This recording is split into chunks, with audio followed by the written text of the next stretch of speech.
Welcome back, boxing fans, to another great show with Sean on Boxing and Lily. But Lily is hiding from the heat on the floor.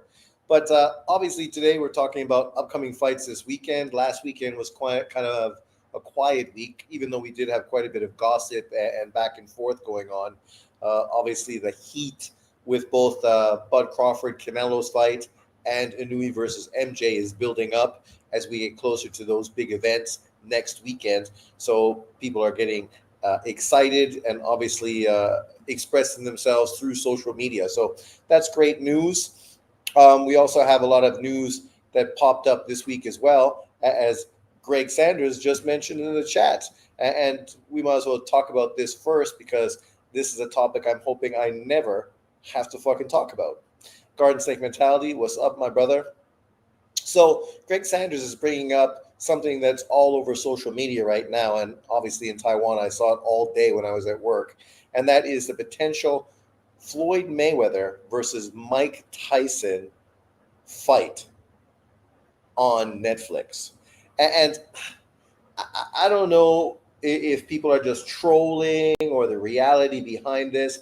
Obviously, with the bullshit that goes on now, example, Tank Davis versus fucking what's his face, uh, Jake Paul. It's no surprise that Floyd Mayweather is trying to get his fucking face into the mix because if there's anything that guy is, it's a money hungry motherfucker.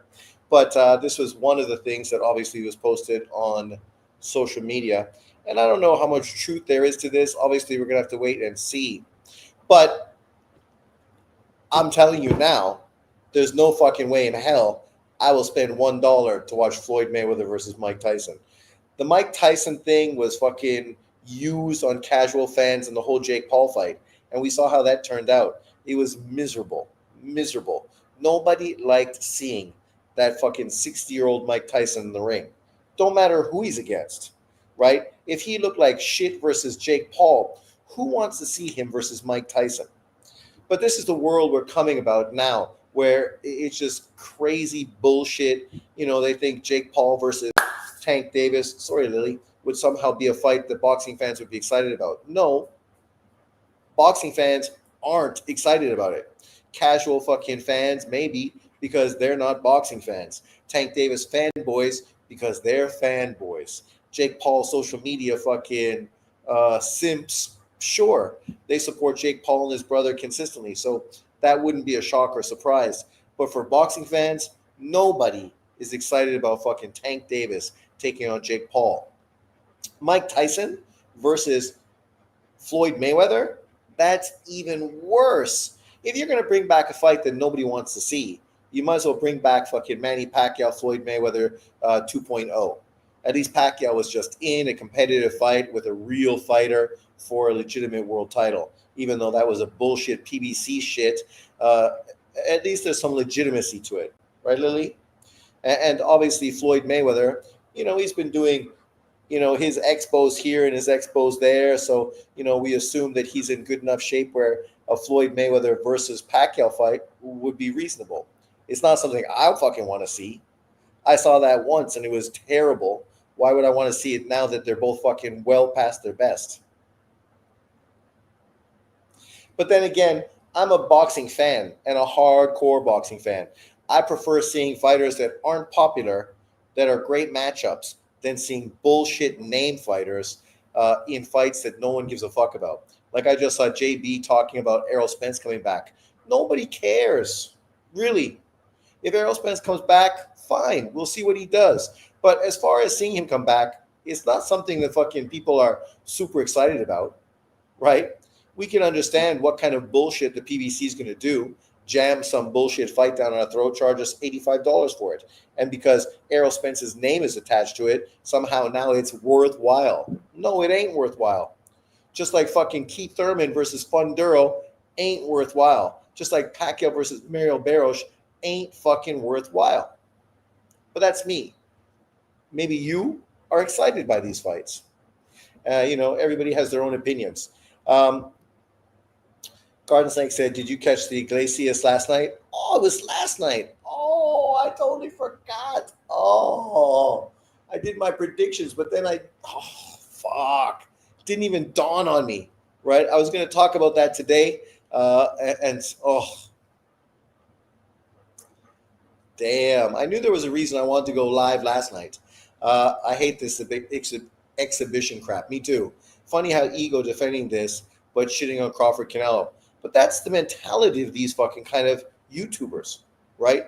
You're going to literally hate on the fight of the year, Canelo versus Crawford, a fight that some people are saying is the fight of the decade, right?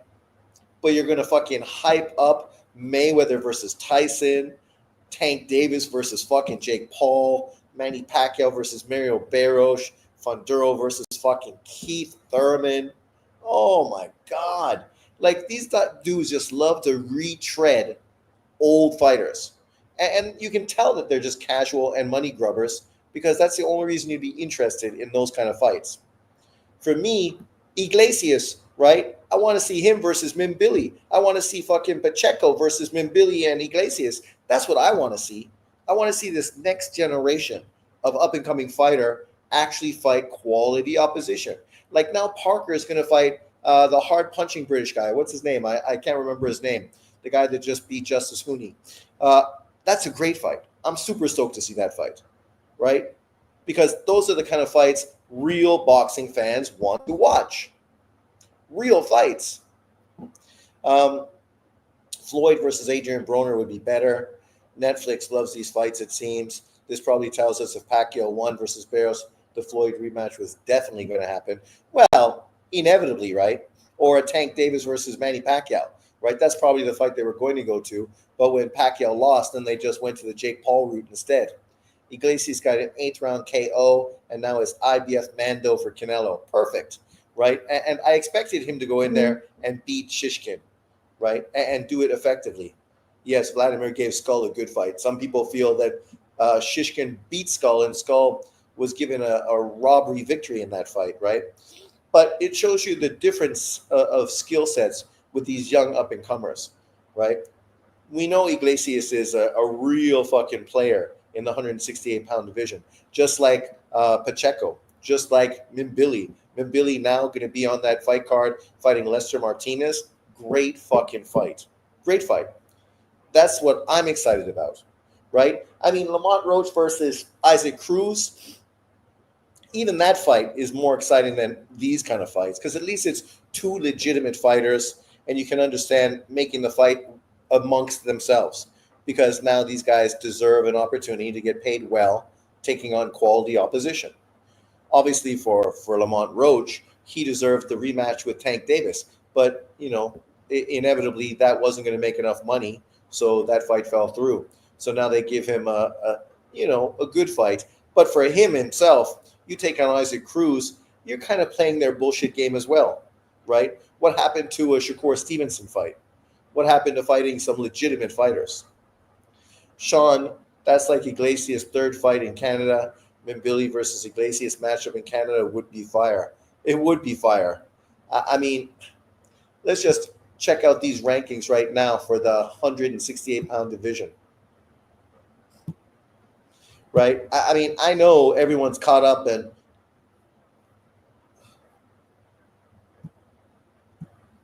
Canelo Alvarez for obvious reasons. He is the casual fan's favorite. But this is also BoxRec. Fucking BoxRec, man. They are the worst fucking ever. But let's just take a quick peek at this because this is just telling you everything you need to know about them. What a bunch of clowns BoxRec is. But obviously Alvarez is the king of the division, undisputed. Hamza Shiraz just came off of a fantastic fight, a real player. Mimbili right there. Obviously a victory over Lester Martinez puts him into potentially a mandatory fight with Alvarez. Charlo? How's Charlo here? What has Charlo done? How's Charlo ranked at 168? Did he just beat somebody worthwhile? Iglesias, obviously right there. Munguia, Pacheco, Sajo. Sajo needs to get a fight, right? Callum Simpson, I don't know why he's so high. Lester Martinez, Luka Plantic, and Pavel Siligan, right? Berlanga drops because obviously he got fucking ran over by my man Hamza Shiraz. But when you look at these top 8 fighters, and then potentially a Lester Martinez as well.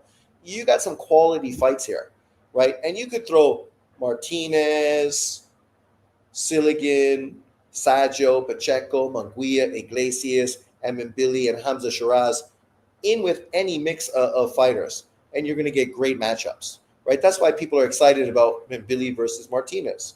Martinez is a quality operator, 29 years old, 19 wins, 16 KOs, right? Not the biggest fighter at the weight, right? A little bigger than Canelo, literally a little bigger than Canelo, 5'11 with a 72-inch reach. Him fighting Mbili, great matchup. Coming off of a dominant victory versus Carlos Gongoro and Joshua James in his last two fights, quality. Now you step in and fight Mbili, 29-0, 24 KOs, a guy that came off of a great victory over Selecki, destroyed him. A not so great performance versus Sergey Derevchenko. But to be fair, Derevchenko has been a tough out for everybody. Vaughn Alexander, DeWare, Najee Muhammad, Ronald Ellis. He's been in with all that second tier type of opposition. So this is excellent. WBC interim champion on the line. If he becomes the WBC champion, Canelo's going to have fights literally scheduled up with guys like Iglesias, Mimbili. I mean, as a boxing fan, I'm stoked to see Canelo against either one of those two opponents if he gets by Bud Crawford, which is no easy fucking work. But I mean, you imagine stylistically how those two fights work out. Mimbili versus Canelo is a great fight because Mimbili's just going to fucking bring it right to Canelo Alvarez. And Iglesias, while a little more slick and a little more nuanced, is also an aggressive boxer puncher as well. So that's also a fantastic matchup as well. So I would be super excited to see any of those fights. You throw Pacheco in there, Hamza Shiraz, two tall, long fighters with good power. This division has some really exciting up-and-coming matchups. I thought Bud Canelo was a circus fight, but after Tank Jake and now Floyd Tyson announcement, Bud Canelo sounds great. Lester is trained by Bomac. Yes, he is. Bomac is not staying on code going against the black guy Billy. Oh no, yeah, and I mean, you also got fucking Lester Martinez is breaking code as well because he's training to help Bud Crawford beat another Latino. That man breaking code shit. Sean, are you bigger on Iglesias than Morrell? Well, I have to say that I'm more familiar with Morrell. So I liked Morrell. Obviously, he did disappoint me in the Benavidez fight. And then I felt he lost his last fight to the Russian fighter. So since he's moved up to 175, I've been pretty disappointed with his performances overall. But leading into those fights, I loved his style, his speed, his power, and I thought he was going to be a real player. But this is what we say all the time. You can look good against low-level opponents, but what happens when you step up your level of opposition? Morrell, until he stepped up and faced David Benavidez, hadn't even fought a top 10 168-pound fighter, kind of like Frank Martin before he fought Tank Davis, right? So it's not that surprising when these guys shit the bed because unfortunately the way they've been maneuvered and worked, it's just not the way to be really to get the best out of them. You're not preparing them for great opponents, right? You're just showcasing them. And that's what they've done, showcase them. For Iglesias, because obviously he spent a lot of his time in Europe, another Cuban living in Germany. Obviously, I haven't watched as much of him as I would like. But, I'm pretty stoked. And I definitely want to see him step up and take on a top 10 168 opponent. And at this point, I don't think he's done that either. Wayne Evans, what's up?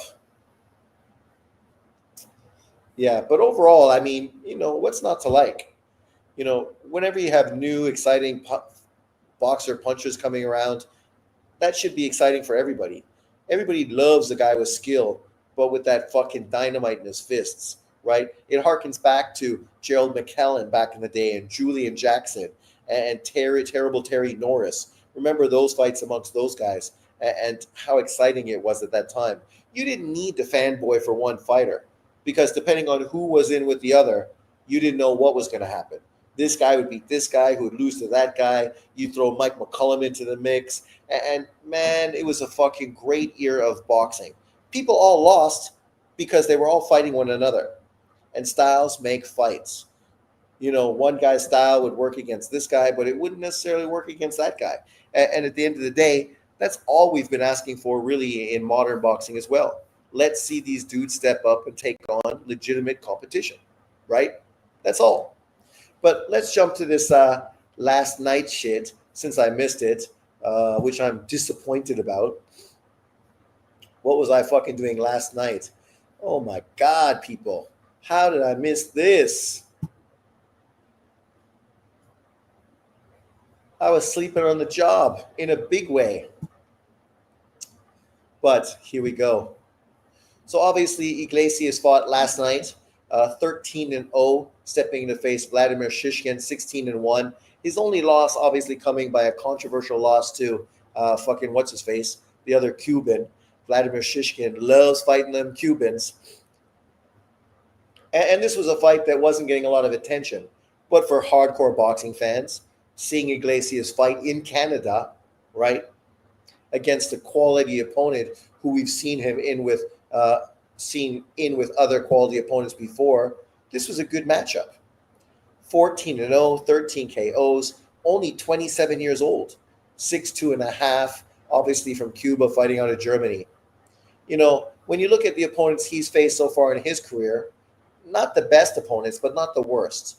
That mid-tier type of opponent, an old Chalemba, Maderna, not a bad, fighter that everyone's been in with. Corches is the same. Shevchenko, and then, of course, Agbeko, another Russian fighter, and Avanov, and then Shishkin. So he's typically been that European flavor of fighter, right? Fighting those Euro bums, as people love to say. For Shishkin, I mean, 16-2, only stopped once, 10 KOs, 34 years old, living out of Florida, obviously coming off of the controversial loss to William Skull. And prior to that, Jose Ostekekegi, Sean Agbeko, some quality opponents there.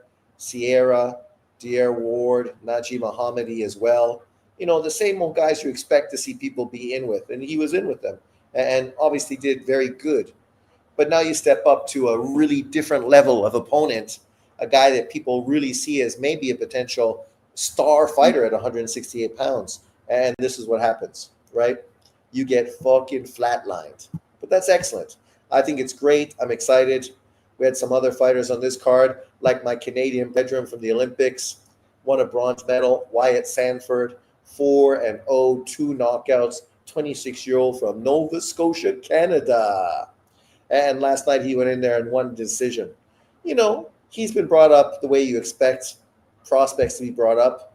Not the best opponents, not the toughest guys. 5-1, 2-0, 4-1, 5-3. But people were pretty excited, man. Wyatt Sanford looked good in the pros last year, the amateurs, and now being into the pros. It's been a long time since Canada had an ingrown Canadian fighter that people were excited about. This kid, I'm not familiar with him, Dmitry Asanawa, 11-5, Belarus, which is basically Russian, fights out of Dubai. He was fighting this kid last night who was 27-0-1 and stopped him in 3 fucking rounds. That's pretty impressive. He fought Francesco Patera. I'm pretty sure Francesco Patera is the same guy that arguably beat Chris Eubank. No, not Chris Eubank. Connor Ben, right? Am I wrong? Multiple times. Lost to Keyshawn Davis. Lost to Gary Sully. Went the distance with both of them.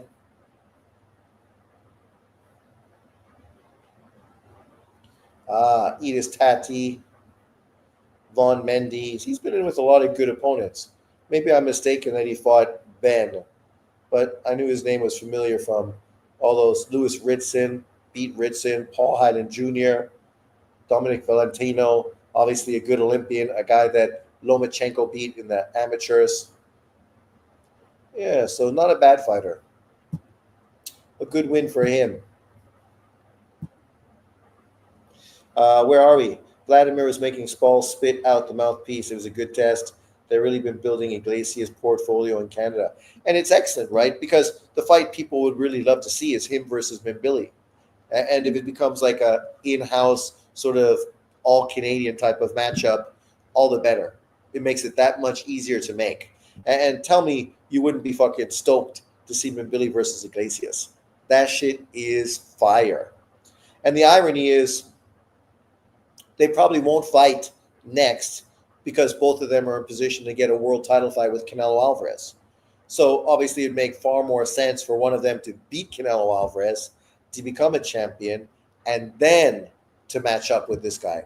And obviously, at that point, it would be a much more lucrative fight for both guys. Oh, thank you very much, my man, Garden Snake. You're a real one. Cheers, buddy. What fight? That fight would be awesome. That fight would be fucking super awesome. But then again, I say any of these good matchups, man, with up and comers, that's all we want. Like when we saw Teles versus Baro, right? Or Bade versus Gutierrez. These are great matchups, man, right? Puelo versus Matias. Solid matchups. Legitimate fights between legitimate opponents. Puelo, Matias, a draw, right? Bade, Gutierrez, Bade surprised everyone by winning pretty convincingly. Teles to Abbas, everyone was expecting Teles to beat Abbas. Only for real hardcore fans who actually had watched Abbas fight before did we give him a chance to do something special against Teles, and that's exactly what he did. So, exciting. Who's she? Get out of here. Get out of here. No one wants to see you. Rydell Booker fought as well yesterday. What was he doing? Look at that portfolio now. 27-10. And another loss, 3 in a row. But what was he doing? Oh, yeah. Some fight cards, right? You wonder why you never hear of them. It's like nothing to talk about. Tomorrow, of course, we got some good matchups, or this weekend as well. This guy's also a fun fighter to watch. Sully and Sagawa, in with Brian Acosta. This is a quality matchup. Another fight people won't really talk about. The guy's got 5 losses, but this kid is tough as fucking nails, man. Right? He just gave Bruce Carrington a majority decision loss. And people thought he beat Carrington. Obviously, Carrington is the house fighter and got the pass and moved forward because of it. Prior to that, he beat Ruben Villa. Fucking quality fight. Lost to Mirko Coelho in a very competitive fight. And then obviously beat Misaelia Lopez, who at one time was a really hyped, up-and-coming young fighter. Lost to Jermaine Ortiz, probably the worst fight, getting stopped in 7 rounds. Beat Elijah Pierce. Yes, that Elijah Pierce. The guy that Inui is afraid to fight. The real black man at 122 pounds. But this guy already got beat, right, by this dude. Fought Abraham Nova, right? This guy's been in with everyone. William Foster's third. We just saw him fight recently as well. It's amazing how some of these tough as nails motherfuckers come through such great resumes. And of course, you got losses in your resume, but when you think about who you've been fighting, Jesus Christ, man. Like his resume, the quality of opponents he's faced so far is probably better than Shakur Stevenson, right? If you really measure up the quality fighters he's faced compared to the quality fighters that Shakur Stevenson has faced, or it's pretty comparable. And obviously Shakur won fights, became a champion, has never lost. But this kid was put in fights that he was never supposed to win. Probably short turnarounds, not full training camps, never given the opportunity to really be at his best. Now he's going to fight Brian Acosta. This fight is a fight for Acosta to make a statement, right? Obviously, he's coming off of a loss to Raymond Cardenas. Obviously, Cardenas just proved he's a great fighter in his fight versus Inui. Now you throw him in with Sagawa. Man, you're not going easy on this kid. You go from one tough dude that upset the apple cart. Now you throw him in with another tough dude. Even if he wins, he's probably not going to look impressive, right? is probably going to be one of those fights where he wins, but people question if he really did win, if he earned it. Man, there's some serious shit going on. You can't make this shit up. Some of the quality these guys fight, and overall, this card is not bad. Trevon Marshall is on this. Obviously, Trevon Marshall versus Cameron Crowell. That's a solid fight. Marshall was really hyped up at one point, man. The sniper, 11-1, 9 KOs. Prior to that one loss, people were talking about him like crazy. And when he faced Gabriel Mastier, people thought maybe this is premature. I know Mastier only had 5 fights and 1 draw, but this guy had a long amateur pedigree. He was a hard puncher and a guy that had a lot of experience and was fighting high-level opponents, right? Whereas this guy was fighting bum-of-the-month type of dudes. And then you throw him in with him, you get knocked out in 2 rounds. Now you bounce back with mediocre opponents, and now you get thrown in with Cameron Crowell. Obviously, you're supposed to beat him 21, 36-3. But it just shows you, man, the people with your team, the people that move you, the promoters that support you, it's so important on how a person's career is going to turn out. Then the main event is, of course, Jordan White, 19-1, 12 KOs, 28 years old, stepping in to take on a quality opponent in Rene Tellez-Giron, another guy with a great fucking resume, a guy that's been in with everybody as well. 21-5, 13 KOs, never been stopped, right? You look at who he fought. Floyd Schofield went 12. Eduardo Hernandez went 12, right? Cabrera went 8. Michel Rivera went 8. Like another dude that's just been put in tough. And now you're throwing him with Jordan White. Don't be surprised if this dude upsets the apple cart and Jordan White ends up getting another loss on his resume. Don't be surprised. I wouldn't be. Whoa, my man, IBFP.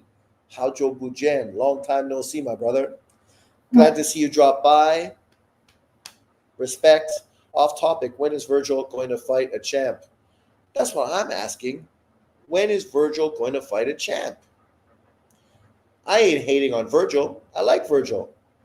When Virgil was at 147, I like Virgil better than Boots, and the way his team was maneuvering him was way more impressive than the way Boots' team was maneuvering him. He was taking on quality opponents, building up to big things. And then he ran away from a Bud Crawford WBO world title fight. Okay. Maybe it's too dangerous to go after a WBA regular title, right? If you're going to say Boots Ennis ducked Bud Crawford, you got to say Virgil ducked him as well. But at the same time, you could understand those two guys and their teams were waiting for Spence and Crawford to move on so they could then take over the division. But then Virgil has all these health issues, which really leave him out of the ring for a long time. The best fight potentially of his career to become a regular champion falls through. He moves up to 154 pounds and has been in with quality opponent. No one's hating on the opponents he's been in with. Solid, right? Madrimov, obviously the other Russian guy, and now fucking Lubin. 3 quality fighters. But you could have fought world champions. Like literally his trainer just came out and made excuses why obviously Funduro's PBC's fighting in-house PBC fights. We all know that. But then you had the young kid for Top Rank, the back and forth between the two of them. All the young kid wanted was to fight in Puerto Rico. Obviously, Virgil don't want that. He thinks he's the A-side, so that ends up stopping that fight from happening. But you have Murtazaliev, who's been waiting fucking forever for an opponent. And what you're doing is fighting Murtazaliev's mandatory opponent, right? And ask yourself, why? Why are you doing that? What's the fucking point, right? For you to beat Lubin, you become the mandatory for Murtazaliev. But you don't need to fight Lubin to get a fight with fucking Murtazaliev. Murtazaliev would fight you fucking in a second because he's looking for quality opponents and quality money. And nobody's going to give him better money than Virgil Ortiz. But you're going to fight his mandatory, but yet your trainer comes out and says because of next day weigh-in, Virgil's never going to fight for the IBF world title. So if you're never going to fight for the IBF world title, why the fuck are you fighting the IBF mandatory to put yourself in a position to become the IBF mandatory fucking opponent? Why don't you go after one of the other fighters? Maneuver yourself in a position for those titles. Already, I think he's in a position to get the WBC fight. The problem is the WBC is now fucking being somehow manipulated by the PBC, even though they would way prefer to have Virgil Ortiz represent them. Really, realistically, he's totally the kind of fighter Suleiman would love to have as a WBC fucking world champion. But yeah, you just ask yourself, right? And I say this about everyone because I said the same thing about Lubin. Why is Lubin walking away from a fucking world title fight to face fucking Ortiz? We know why.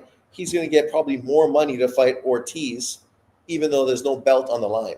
And that's part of the problem with the sport of boxing, right? That somehow this fight generates more money for a contender than a fucking world title fight does. Like, if you're Turki Al-Sheikh, a dude you should be throwing money at is fucking Murtazaliev, right? You should be funding these dudes to fight him because he's a bad man.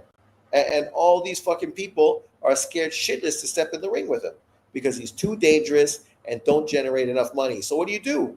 Generate the money so they have no excuse but to get in the fucking ring and fucking face the dude. It's not like he can't be beaten, but if you don't fight him, it just makes you guys all look like pussies, right? It's kind of like the stuff we saw this week with regards to fucking Usyk. People are talking about Usyk being stripped. Usyk just fought 6 fucking weeks ago. He was never going to fight his mandatory after fucking 6 weeks, fighting a unification fight for undisputed against Daniel Dubois. The fight everyone said he was ducking, was scared to take, and was going to lose. He does it, destroys Dubois, and now you guys are looking for the next guy that potentially could beat him. And that's what you're doing, scraping the barrel. I like Cabial. I think Cabial's got a better shot beating Usyk than Parker does. But I also think Parker deserves to fight as well. But Parker is going to be in a big fight now. He's staying busy. He got fucked over in that Daniel Dubois fight, didn't get a fight that year because of that, or another fight, ended up being out of the ring for a long time. He's taking the opportunity to get busy so that when the Usyk fight happens in 2026, he's going to be prepared. Smart. But people trying to act like somehow the IBF should strip fucking Usyk or the WBO should strip Usyk. Give me a break, man. The dude just fought fucking unification. Literally 6 weeks ago. Like, you can't make this shit up, man. Like, fans and media and a lot of YouTubers, they're such fucking cringe motherfuckers. Cringe. I don't know who is ducking with Virgil and Boots. Hard to follow all the back and forth. Well, with that shit, there's no ducking. You're calling out a guy who's not at your weight class, right? He ain't at your weight class. I mean, obviously we want to see that fight, but we understand both of those teams are waiting for that fight to mature a little bit more because it's literally the biggest fight at 154 pounds. It's a fucking mega fight. Boots versus Ortiz. It's a fight we've been talking about since 147. And Boots just moved to the weight. He's going to take on an opponent. Virgil's going to take on an opponent. Don't be surprised if that fight's next. Even though Virgil's team is acting like there's no possibility. Like, Eddie Hearn talked to De La Hoya. It doesn't mean the contract's signed. But as far as a handshake between the promoters, that's the plan. And Turki Al-Sheikh, guaranteed, is in on that fucking plan, right? Saying, hey guys, this is the fight I really want to make. This is the money I'm willing to spend. You guys think you're in on making an all Mexican versus blah, blah, blah, Golden Boy versus Matchroom card? And the promoters went, yeah, let's do this shit. And now then you got Ortiz's team coming out and going, well, we didn't agree to this. We didn't say this. I'm his manager. I didn't see any contract. It's like, oh my God. You dudes are trying to sabotage shit even before fucking negotiation happens. It's kind of cringe, like David Benavidez' team.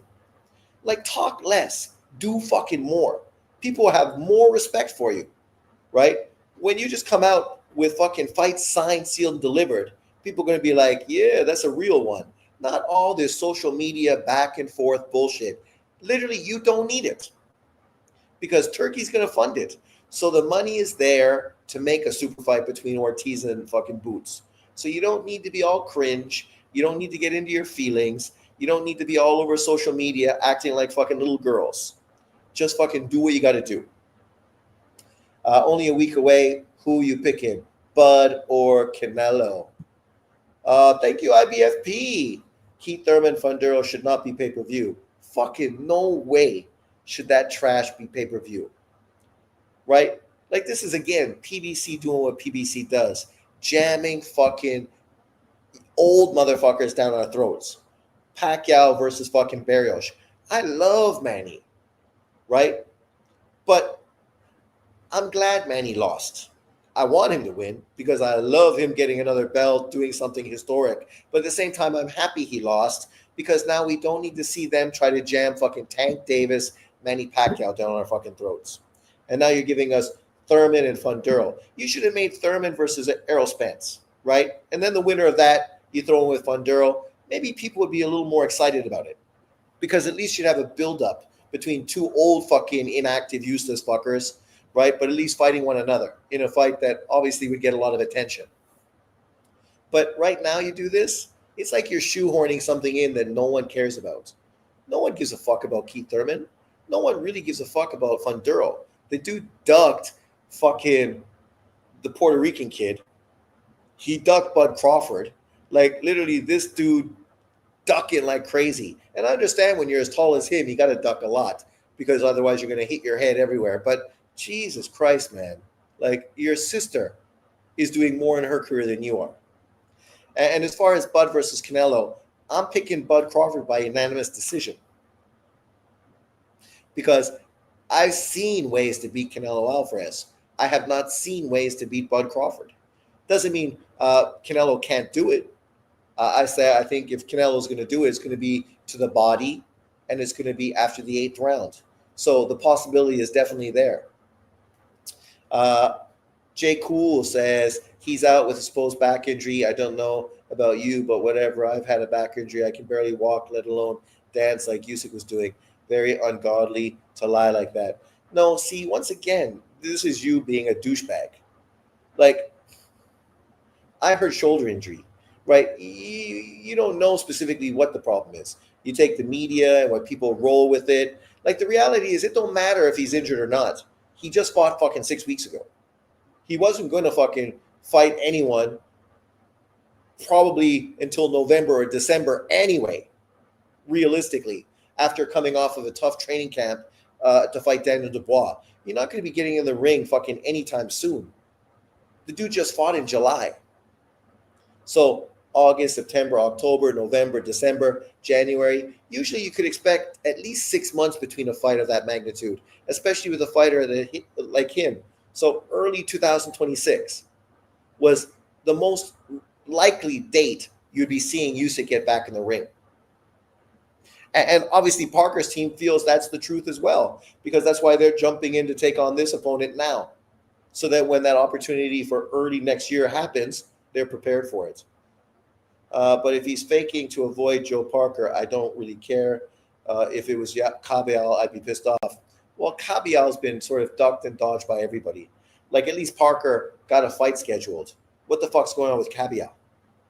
This is the guy that beat Chisora, and then for fucking 3-4 years, nobody talked about it, right? Oh, it's Chisora. And then Chisora's fighting everybody and doing great and beating people, right? And it just shows you how good Cabial really truly was.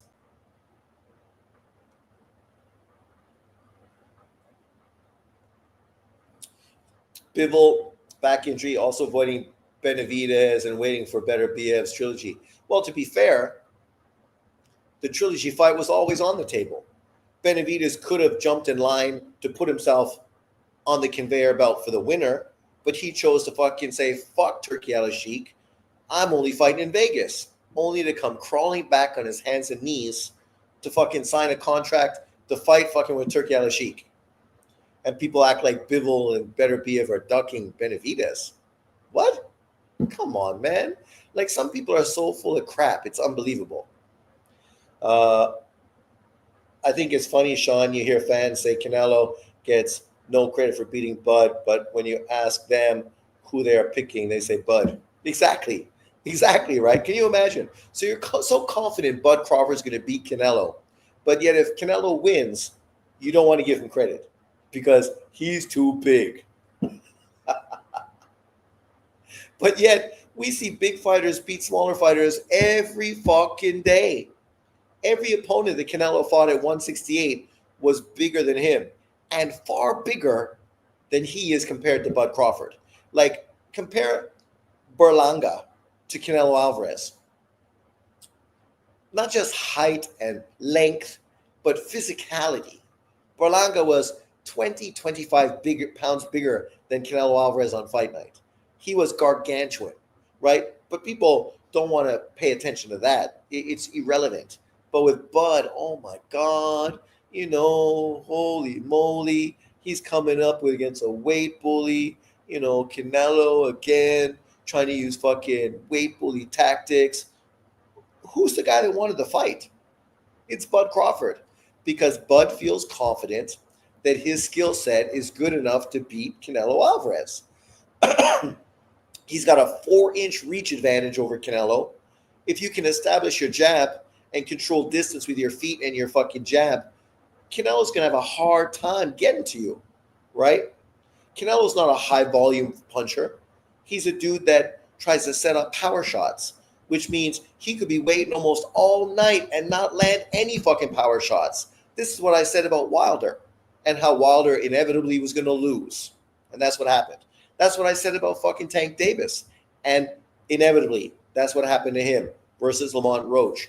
The same thing already has happened to fucking Canelo Alvarez. So there's no reason it can't happen once again, right? And I think whoever wins that fight deserves tons of credit, whether it's Canelo or Bud Crawford. If Canelo beats Bud Crawford, that's one of the best fucking wins on his resume. 100%. Obviously, he's got a shitload of great wins on his resume, unlike Bud Crawford. So it pales in comparison because there's just so many great victories. For Bud, this is the biggest victory of his resume. Obviously, much bigger than fucking Errol Spence, right? And far bigger than Gamboa, and far bigger than Postal, far bigger than Sean Porter. So he doesn't have any opponents that are even close as credible as obviously fucking Canelo Alvarez is. So if he beats Canelo, I mean, that's the cherry on top of his fucking career. For Canelo to beat Bud, I guess it's a cherry on his top too, of obviously a great career. He could say, yeah, I'm the guy that gave Bud Crawford his first loss. That's me. And I got paid $100 million for it. Cha-ching. I'm going to buy a few more horses. Canelo will be fighting bigger opponents until it comes to Benavidez. Then he's complaining about 25 pounds on fight night. But once again, guys like you, cringy motherfuckers that are always fucking crying and moaning about this guy being bigger than that guy, yet you have no issue with Benavidez being way bigger than Canelo Alvarez. Try to be consistent, brother. That's all. Try to be consistent. If you think dudes are pulling weight bully tactics, then keep that fucking same energy. Otherwise, shut the fuck up. Me, I don't push that narrative. I wasn't fucking moaning and groaning when Lomachenko fought Haney, who was way bigger than him. But then Devin Haney fans were cringy as fuck when they fought Ryan Garcia. And they're the same fucking size. Literally, same size. No difference between fucking Devin Haney and Ryan Garcia. Actually, Ryan Garcia's last fight, Devin Haney's bigger than him now. Ryan became kind of thin now that he's no longer on the PEDs. And Devin Haney's still buff, still on the PEDs, obviously. Does Bud or Canelo winning put them pound for pound number one for you?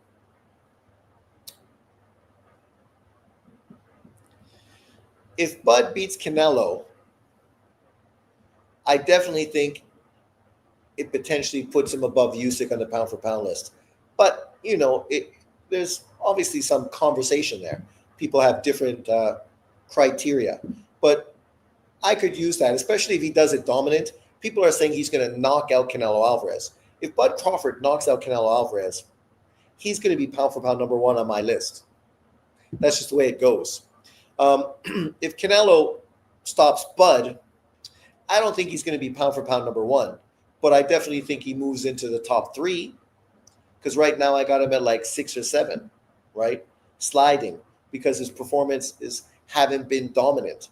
So I definitely think if he wins, he moves back right up there to the you know echelon of Inui, Bivol, and Usyk and Canelo.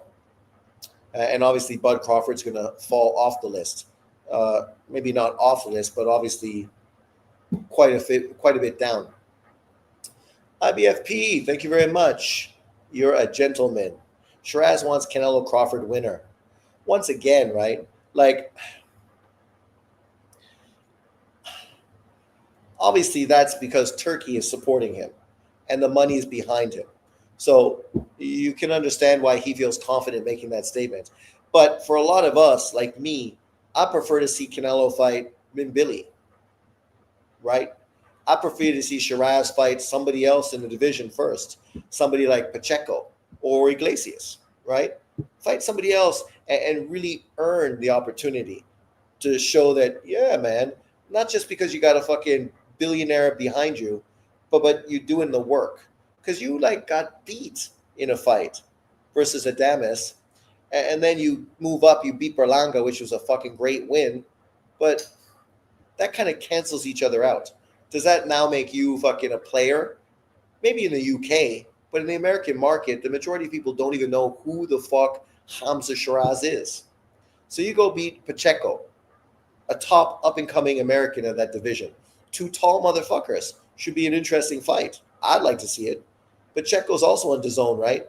So do Pacheco Shiraz. The winner of that then puts themselves in position for the fight.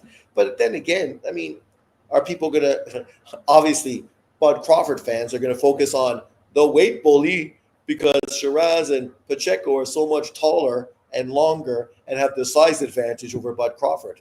Canelo Alvarez fans, are they gonna say that? Probably not, because I haven't heard them say too much about that for every other fight he had at 168 pounds, including Callum fucking Callum Callum, who the fuck's Callum Smith, who is also a huge motherfucker, 6'3", big, gargantuan dude, filled into 175 very well.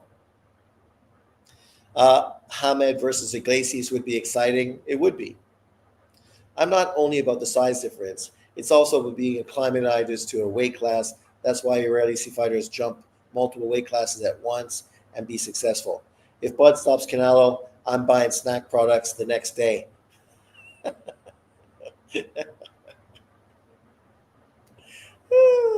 Well, everybody should buy snack products because obviously got a good stable behind it and they never been caught fucking using. So obviously the product is good. Uh, Defense, jab, durability, power, body attack, and counter punching all go to Canelo. Jab, it's going to be hard for the dude giving up a 4-inch reach advantage to somehow dominate the battle of the jab. I don't see Canelo dominating the battle of the jab against Bud Crawford. Durability,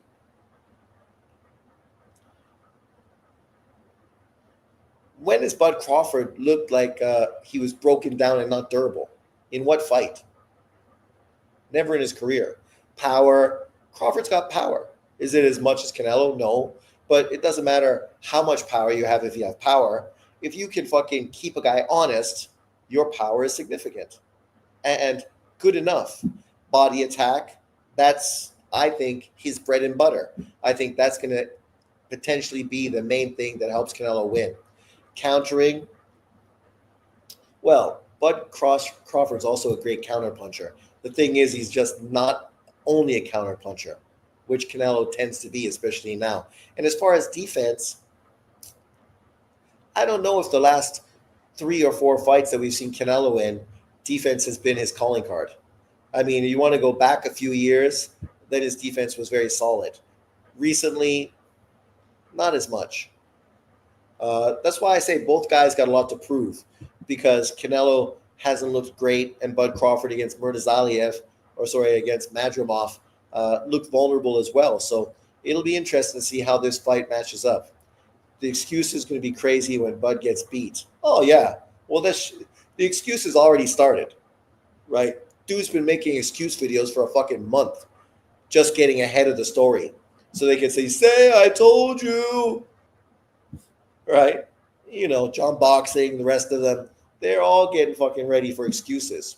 And then, of course, if they win, they're going to fucking be such a bunch of poor sports talking about how Canelo's overrated, he's shit, he's a hype job, he's garbage, you know. But yet, what you're doing is literally fucking ruining Bud Crawford's best moment by taking away credit from his opponent, right?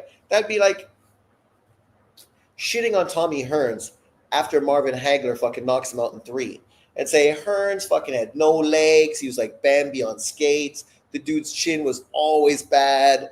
I mean, it's not a surprise Hagler fucking destroyed him. You know, every big fight Hearns was in, he fucking failed to deliver, right? He was overrated. You know, after Leonard beat him, he was never fucking really that good. You know, like that would be the equivalent of what they're trying to do. Trying to disrespect Bud Crawford's best win. Like, dudes are mental. Mental. Stringer from above, got the mutant as his profile.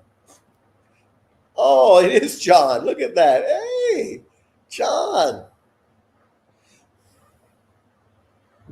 I won't say anything, but you know what I'm thinking. You know what I'm thinking. Lily, you know what I'm thinking?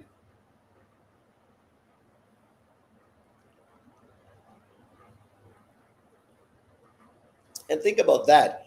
How are Bud fans trying to hide behind Benavides? Like, I'm not hating on Benavides, but the reality of the situation is Benavides' team, the PBC, held back that dude's career forever. And then only when they could fucking cap off of fucking Canelo Alvarez did they become so fucking talkative. And literally, you lost an opportunity to fight Canelo because of your own unprofessionalism. You lost your title because your fat ass couldn't make weight. That's nothing to do with Canelo. He went on to fight all the champions and win all the belts. And now you're fucking simping and sucking around, acting like fucking you deserve a fight. Why do you deserve anything? Sure, fans would love to see the fight, but oh my God. You know, think about Charles Burley. You know, Charlie Burley is a Hall of Famer. He's never been a world champion. Charlie Burley was ducked by everybody. Sugar Ray Robinson, who the pound for pound list is named after, was based on, blatantly ducked Burley his whole career. Never wanted to fight Burley. This was another black man fucking hating on another black man. You know, black on black fucking crime. Right? Burley never got that opportunity. We had lots of dudes that never got fucking opportunities in boxing. But people act like Canelo somehow owes David Benavidez something. What does he owe Benavidez? Benavidez has been his worst enemy, losing his titles twice because of unprofessionalism. Could have fought multiple unification fights. Zerto, Smith, fucking Plant. Didn't fight any of them. Canelo comes in, fights everyone, becomes undisputed, and now you dudes are so desperate for that fucking payday, you can't keep his name out of your mouth, right?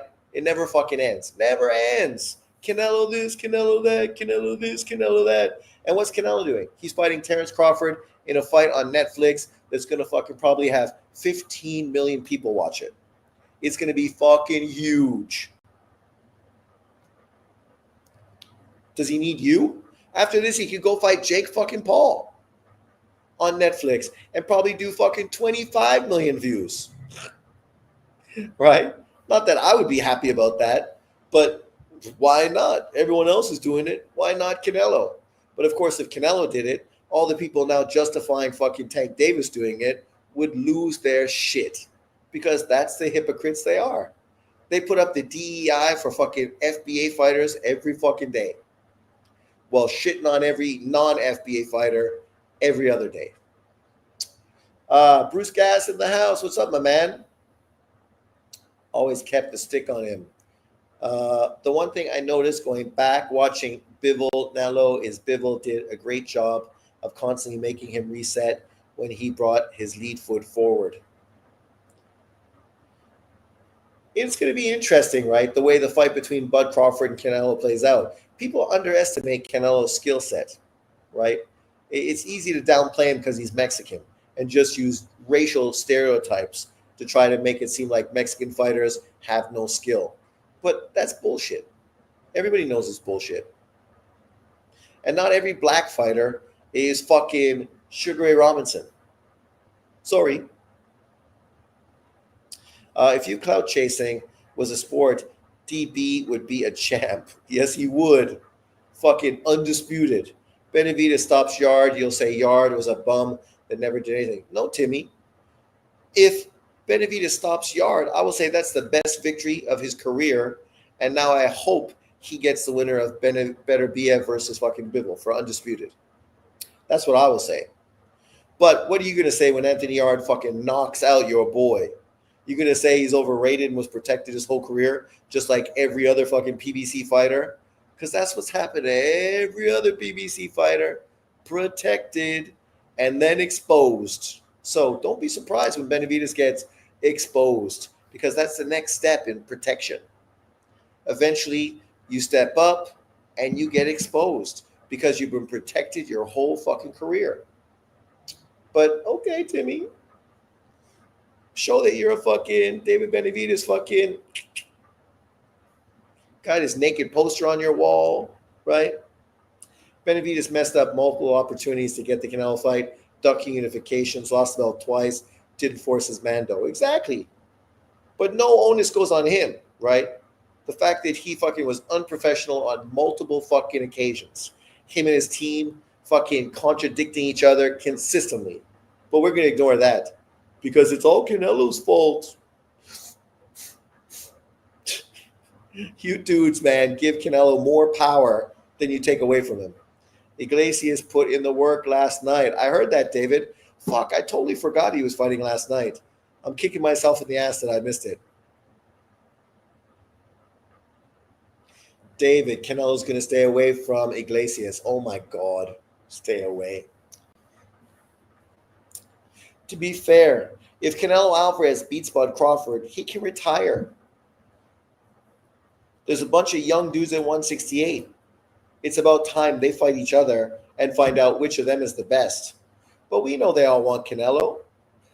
You want the payday, right? I know what you want. Yeah. That's why they fucking hope Canelo stays busy, because they all want a fucking payday, because none of them can generate that shit on their own, because none of them have put in the work. Put in the work, earn the money. That's what's happened from generation to generation to generation. Right, Lily? Is that why you're fucking all over me? You're trying to make a point? Okay, make your point. Go.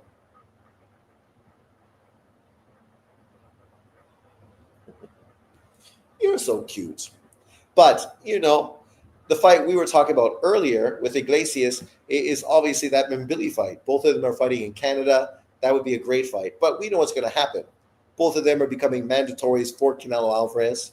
So either Canelo's going to have to fight them, or his belts are going to get stripped and those guys are going to become champions, and then they'll fight each other afterwards, when obviously it makes more money, makes more sense, as opposed to fighting each other pre-titles or pre-Canelo, right? When you're going to take on a dangerous opponent, one of you is going to get a loss, and you're not really getting a belt or money in the process. But, it is what it is. John JSB already making excuses for when Bud gets beat. Plus, he said the same thing about Skull. Man, people are always making excuses, man. Always making excuses.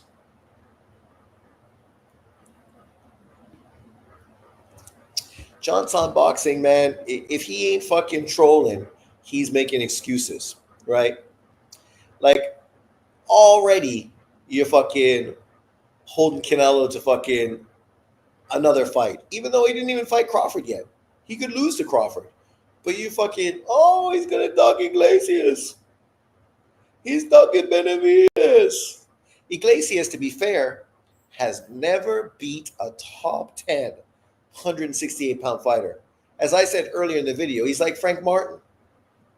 Two dudes that look real good, but haven't fought anyone. Just like Morrell. Morrell looked great. I like Morrell, but what happened to Morrell when he stepped up and took on a legitimate fucking opponent? Didn't look that great anymore. Right? That's what happens in this fight game. You get protected, and eventually you get fucking exposed. And unfortunately, a lot of these dudes, the way their promoters and teams run them, they just fucking try to build up false fucking resumes, false fucking hype, just to put them in a big money fight so they can collect a big payday, knowing that that's probably the most potential they have.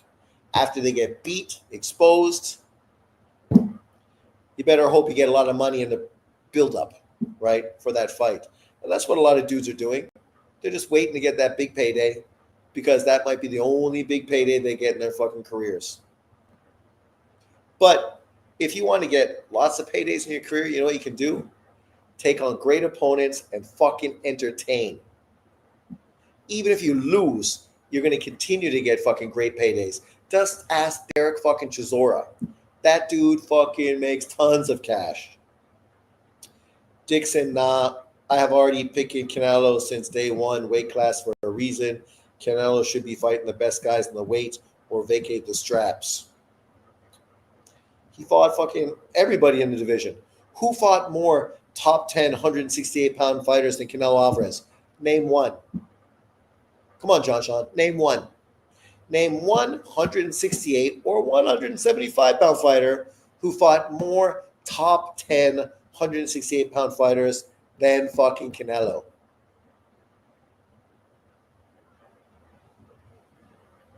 Well, William Skull was never going to fucking knock out Shishkin.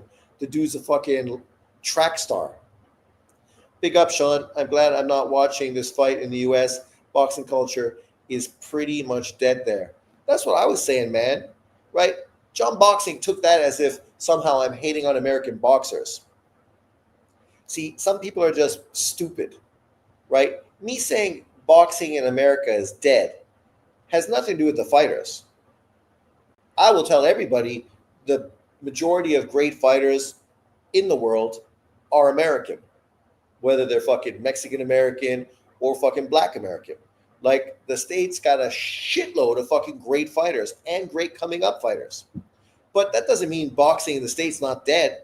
The fan base is garbage. It's been split between UFC. It's become racialized like fucking crazy. Major fucking media never talks about fucking boxing. Even ESPN that had boxing never fucking talked about boxing. And they had something to gain by talking about it, by hyping it up. But they still didn't fucking do it. They never did it. Even back in the day when they first started. And now there's no major fucking platform showcasing boxing in America. No fucking Showtime, no HBO, no ESPN. So what the fuck? The only thing keeping boxing in America is Turkey Al Sheikh and the Zone. Right? I mean, we'll see what happens with Bob Arum and Top Rank, but at this point, we still don't know what's going on with them. We saw what the PBC did with their promoter, whoever, what is it, fucking, what is it, not fucking, Amazon, what's the other name? But regardless, they ain't putting out fights. They put out 5 fights a year on pay-per-view. Congratulations. You're running boxing. Like, boxing in America is fucking dying because the fan base is shit. The media's fucking dropped boxing and never fucking talks about it. The only thing that keeps boxing alive is YouTubers. And the majority of them aren't even fucking boxing fans.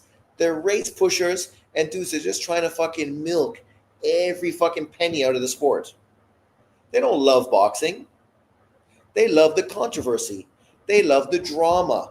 They love the stuff they can market and fucking make money from. That's why they never talk about the sport. Iglesias did what Skull couldn't do. See, comments like that tells you everything you need to know. Shishkin never and Skull didn't need to do that. They were fighting for a vacant fucking title. No one had to dominate or make a statement, just had to get the judge's decision, and they got a belt, the IBF, something Iglesias has never done. Not yet. But, it is what it is. At the end of the day, boxing in America could be so much better. But unfortunately, man, it's disappointing. That's all I can say. Disappointing. But let's look at that Nunez fight card that's happening this weekend, because that's a fight card that isn't getting much talk about, but it is a quality matchup. Nunez is one of those dudes that fundamentally is not great. David loves him, but a guy that got some serious power. When you look here, where is he? He ain't even ranked. Dude's got a big fight. Look, his name ain't fucking even listed. There he is. Number 5. He's below Raymond Ford. Raymond Ford hasn't fought anybody at that weight. Anthony Kakache fucking literally dropped titles to avoid Nunez, but somehow he's still up there. Man, question we got to ask ourselves, what's going on in this division? Emmanuel Navarrete fucking just fought Charlie Suarez, a mandatory, had a terrible decision. How come the rematch hasn't been set? Right? The least you could do is fucking set the rematch. That fight happened in May. How come we don't know when the rematch is going to happen? We're going to be waiting around and you're going to duck the rematch like fucking Tank Davis did? Kakache dropped his title just so he could fight in-house UK fighters.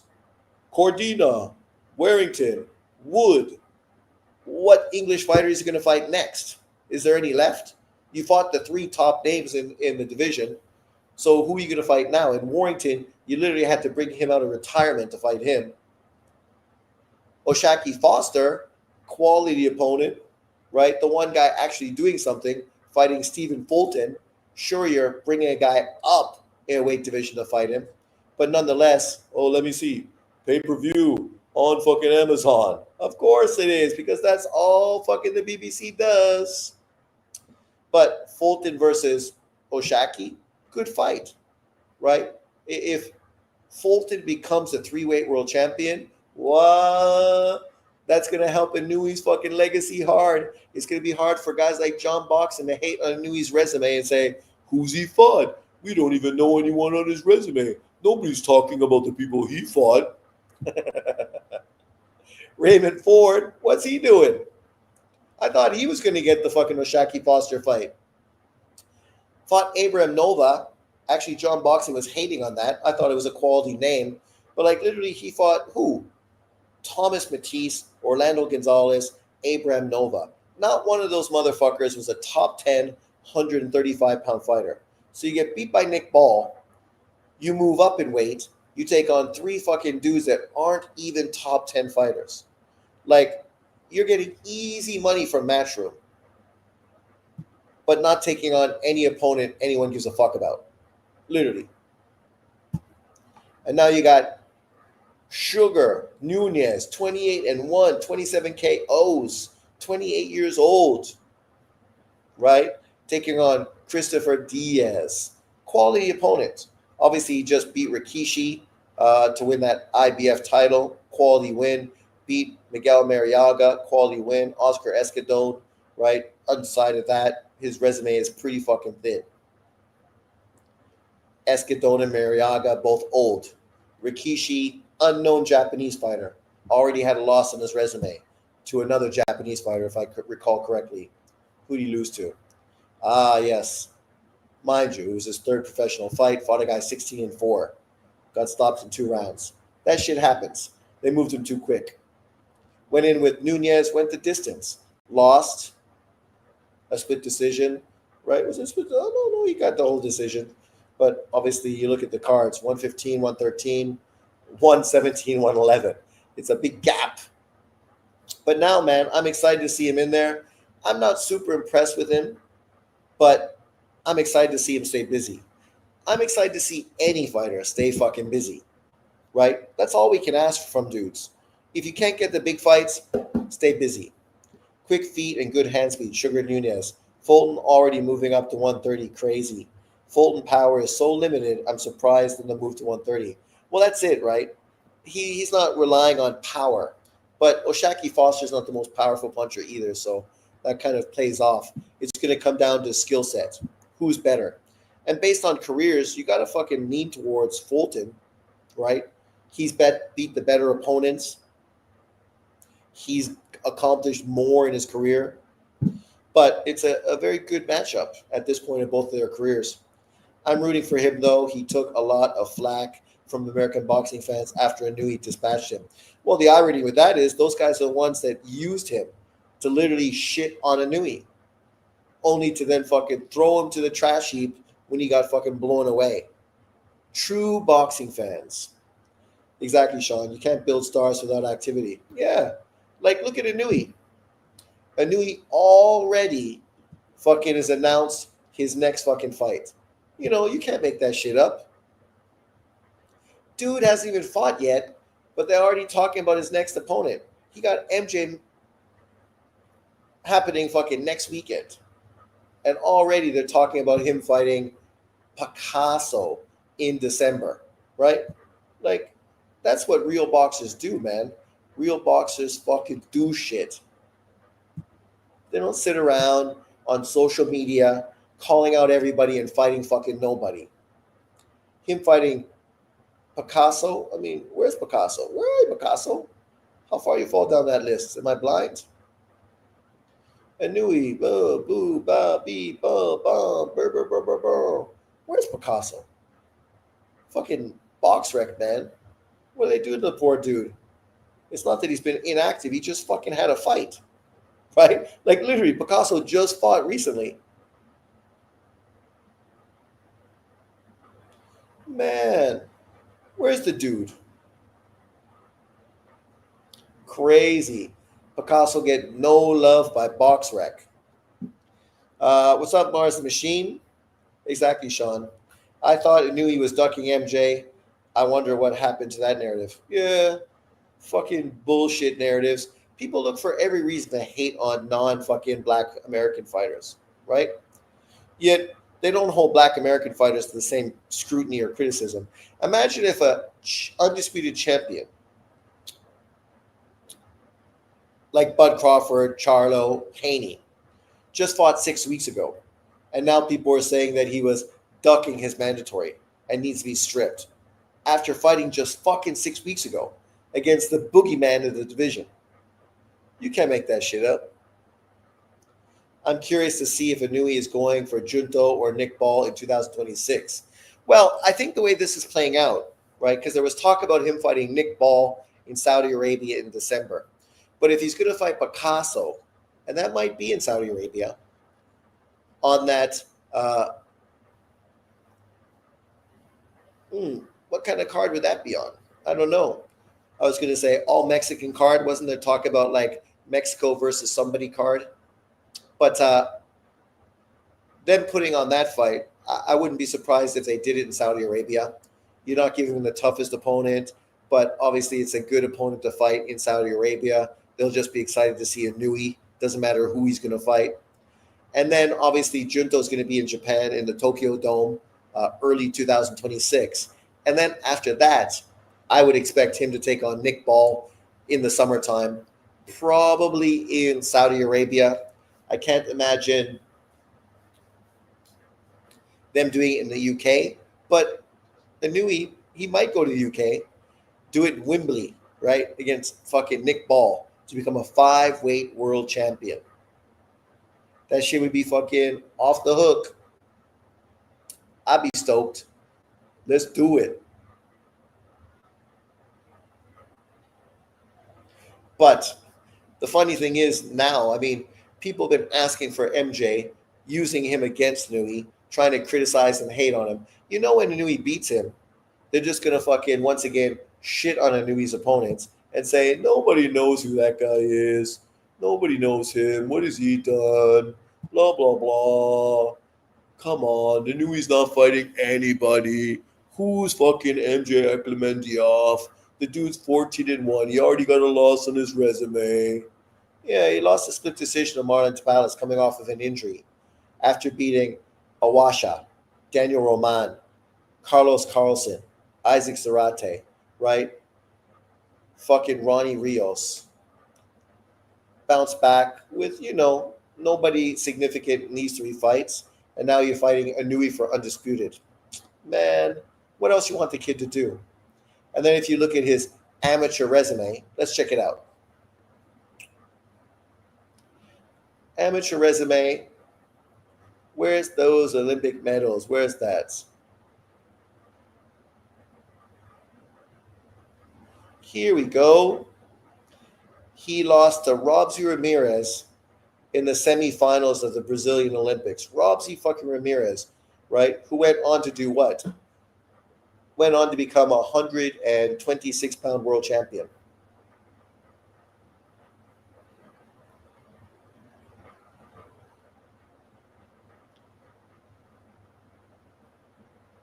I'm trying to think. Wasn't there an Olympic medley one?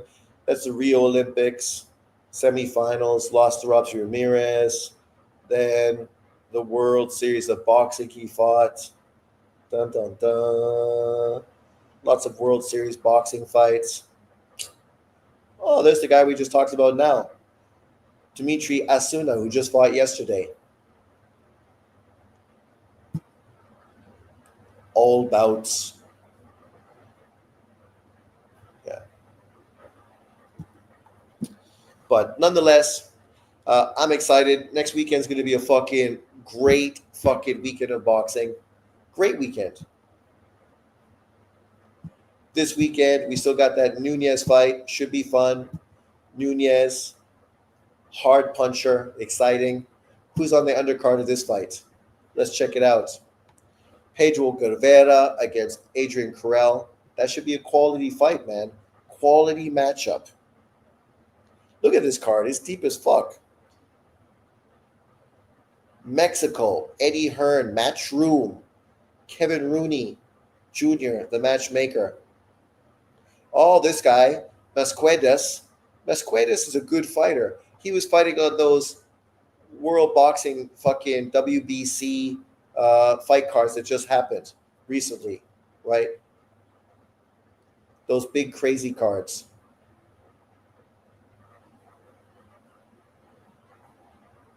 He's a quality fighter.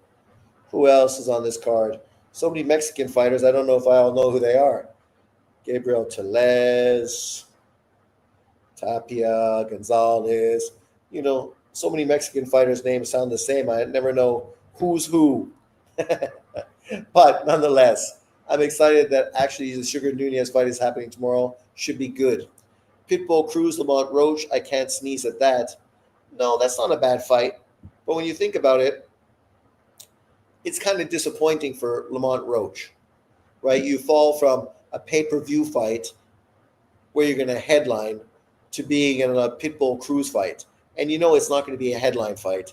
It's going to be probably a fight on a PBC pay-per-view. And you're going to be what? Number 2? Number 3? Maybe they'll put this on the Jake Paul Tank Davis fight. That would be nice. If they did that, that would be a nice payback for the guy. But we'll see what happens. Overall, stylistically, it should be a good fight. Valdez, bullshit Nunez, they should be facing each other, not bums. Valdez? Come on, Valdez. You should talk about Navarrete. Why are you going to say Valdez? Valdez is done, man. Like, come on. That dude's fucking done. Done like dinner. Why we need to see Valdez fight anybody? Like, where's Valdez? Where's he on this list? Where's Valdez? Where's Valdez? Where is he? I'd rather see Hayata Tatsumi fight him, right? That would be a good fight. I think Hayata Tatsumi beats fucking Nunez. 8-0, 5 KOs. Pretty boy from Japan. His brother, the Japanese fucking Lomachenko. This kid's skill set is very good. I prefer to see him fight.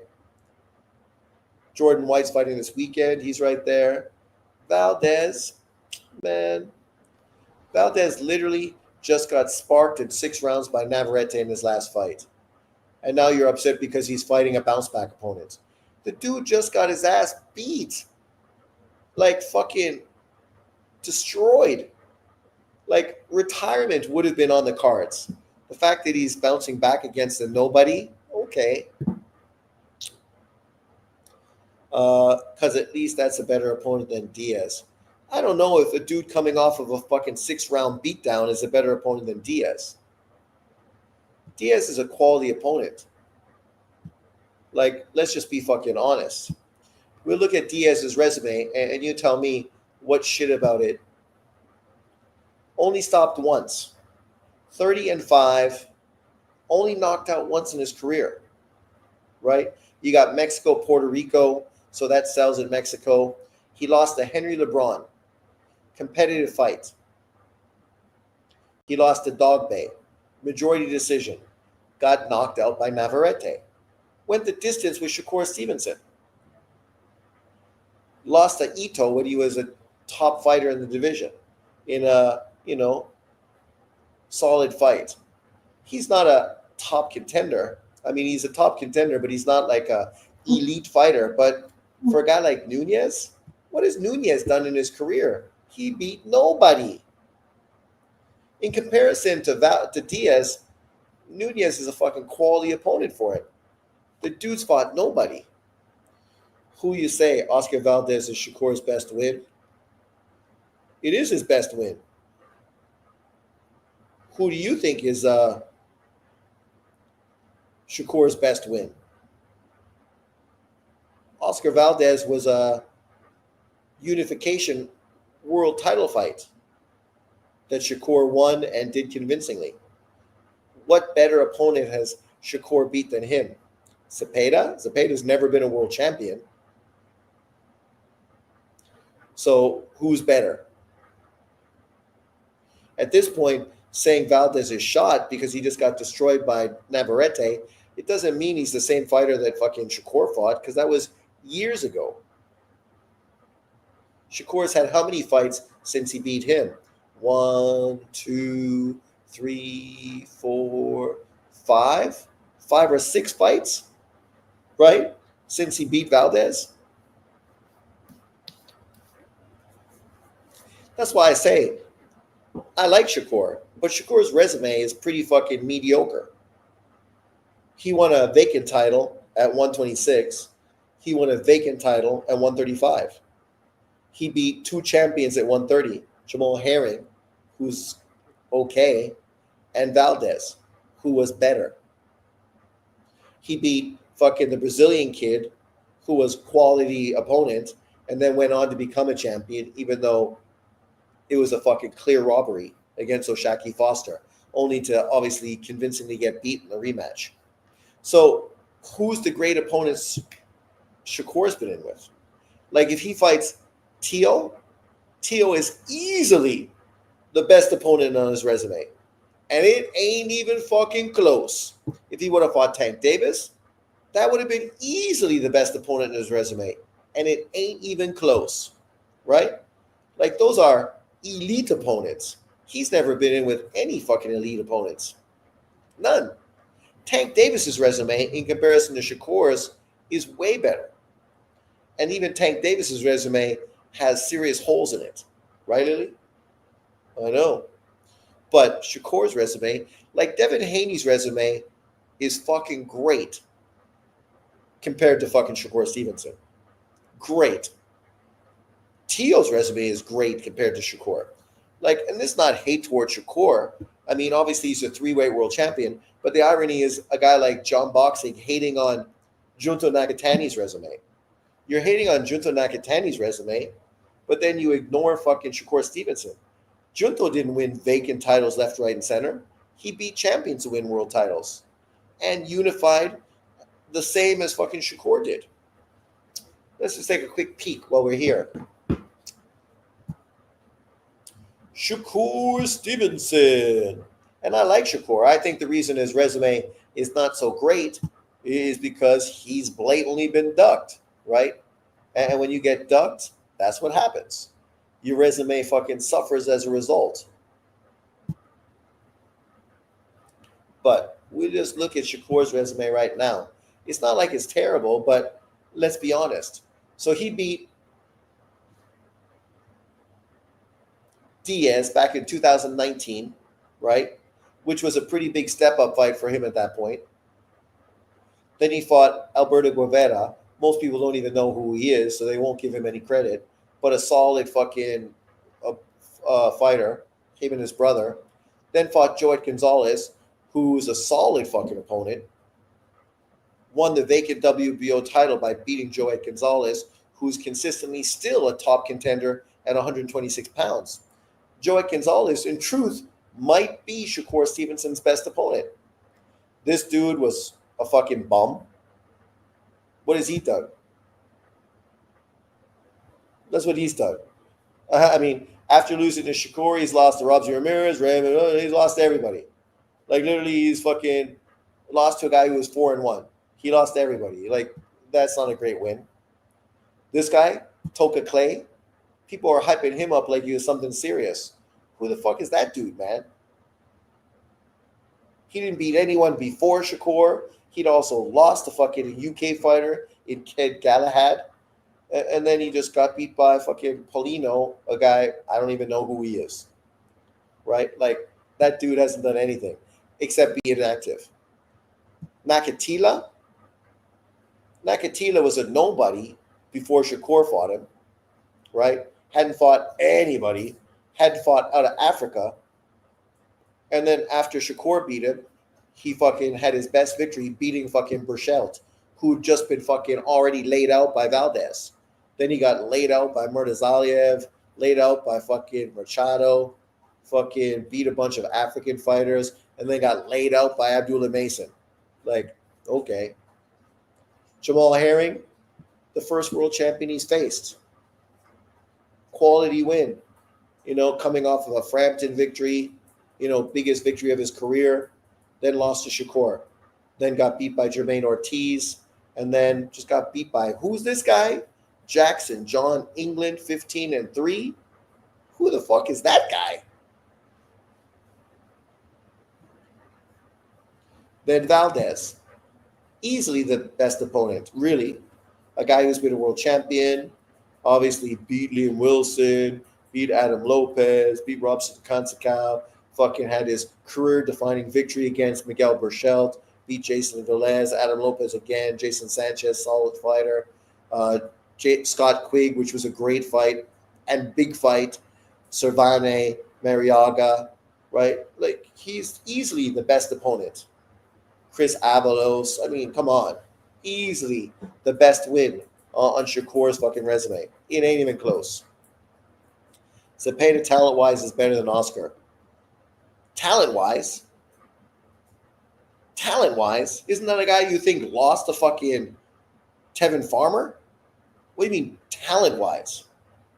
He didn't fucking do anything like fucking Valdez did in the Olympics. Like, Valdez was an Olympian representing Mexico. What did fucking Zepeda do as an amateur? And what has he done as a pro? Does he have a victory as good as fucking Burchelt on his resume? Jojo Diaz, Burchelt. Which one's a better win? Burchelt when Valdez beat him. Easily a better win. Teo better not duck Shakur like he did with Devin. Let's hope not. Because those two dudes don't have anywhere to go, right, in truth. I remember that Shakur Nakatila performance. It was boring as hell. He was afraid of Nakatila's awkwardness and power, right? And every time he's fought a long, powerful fighter who's been awkward, Shakur's looked kind of shit, right? Obviously, I'm not saying he's shit, but against that style, dudes that are not predictable, which is why potentially fighting a guy like Navarrete could be a tough fight for him. Awkward fighters, long fighters, throwing punches from all angles. He struggles with those guys because they're not predictable. Your criticism toward Virgil for going on about Charlo is well warranted. Of course it is. I rewatched Madrimov Ortiz and I thought Madrimov actually beat him. I scored it round by rounds. I don't think he beat him. But it wasn't a robbery because Virgil was more aggressive. Madrimov got tired, it seemed. Jose, what's up, my brother? Good morning. Keep up the good work. Thank you very much. I appreciate it.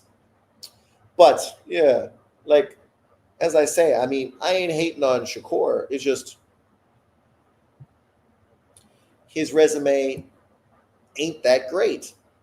Yoshino, unknown Japanese fighter, great victory. I think the best win. I love that fight from Shakur. He looked great. Kansakau, solid victory. Santos, solid victory, but what a terrible fight. Arda Huditintintinin, who the fuck's he? Josh Padley, who's he? Cepeda, quality victory. You beat an undefeated, primed fucking Mexican fighter with a very solid resume, right? It's a good win. It's one of the top three victories on Shakur's resume easily. I would say fucking Cepeda, Valdez, and we go all the way back to Joey Gonzalez. Easily the best three opponents on his resume. You can throw in Robertson Kansakau as well, right? De Los Santos in the top five. Not bad, right? It ain't like I'm hating. But then people want to hate on Junto Nakatani, who's literally 1 year younger than Shakur. 27, Shakur's 28, right? So we look at his resume. He beat fucking Yabuki early on in his career when Yabuki was 3-0. Yabuki has since went on to become a two-weight world champion, right? Then you fight Sergey Akui, 11-0-1. You fight him at that point of his career. You stop him. You fucking went the distance with Ibuki. Akui went on to become a world champion as well. Was literally in fight of the year in 2025, in my opinion. So there's two world champions, current world champions in 2025 that he already beat. Then you move up. You fight Milan Malindu. Milan Malindu is a multiple weight world champion, tough Filipino dude. You stop in 6. Then you fight fucking Magramo, another tough Filipino, for a vacant WBO title. You stop Magramo in fucking 8. Champion, champion, champion, champion. Then Angel Acosta, champion.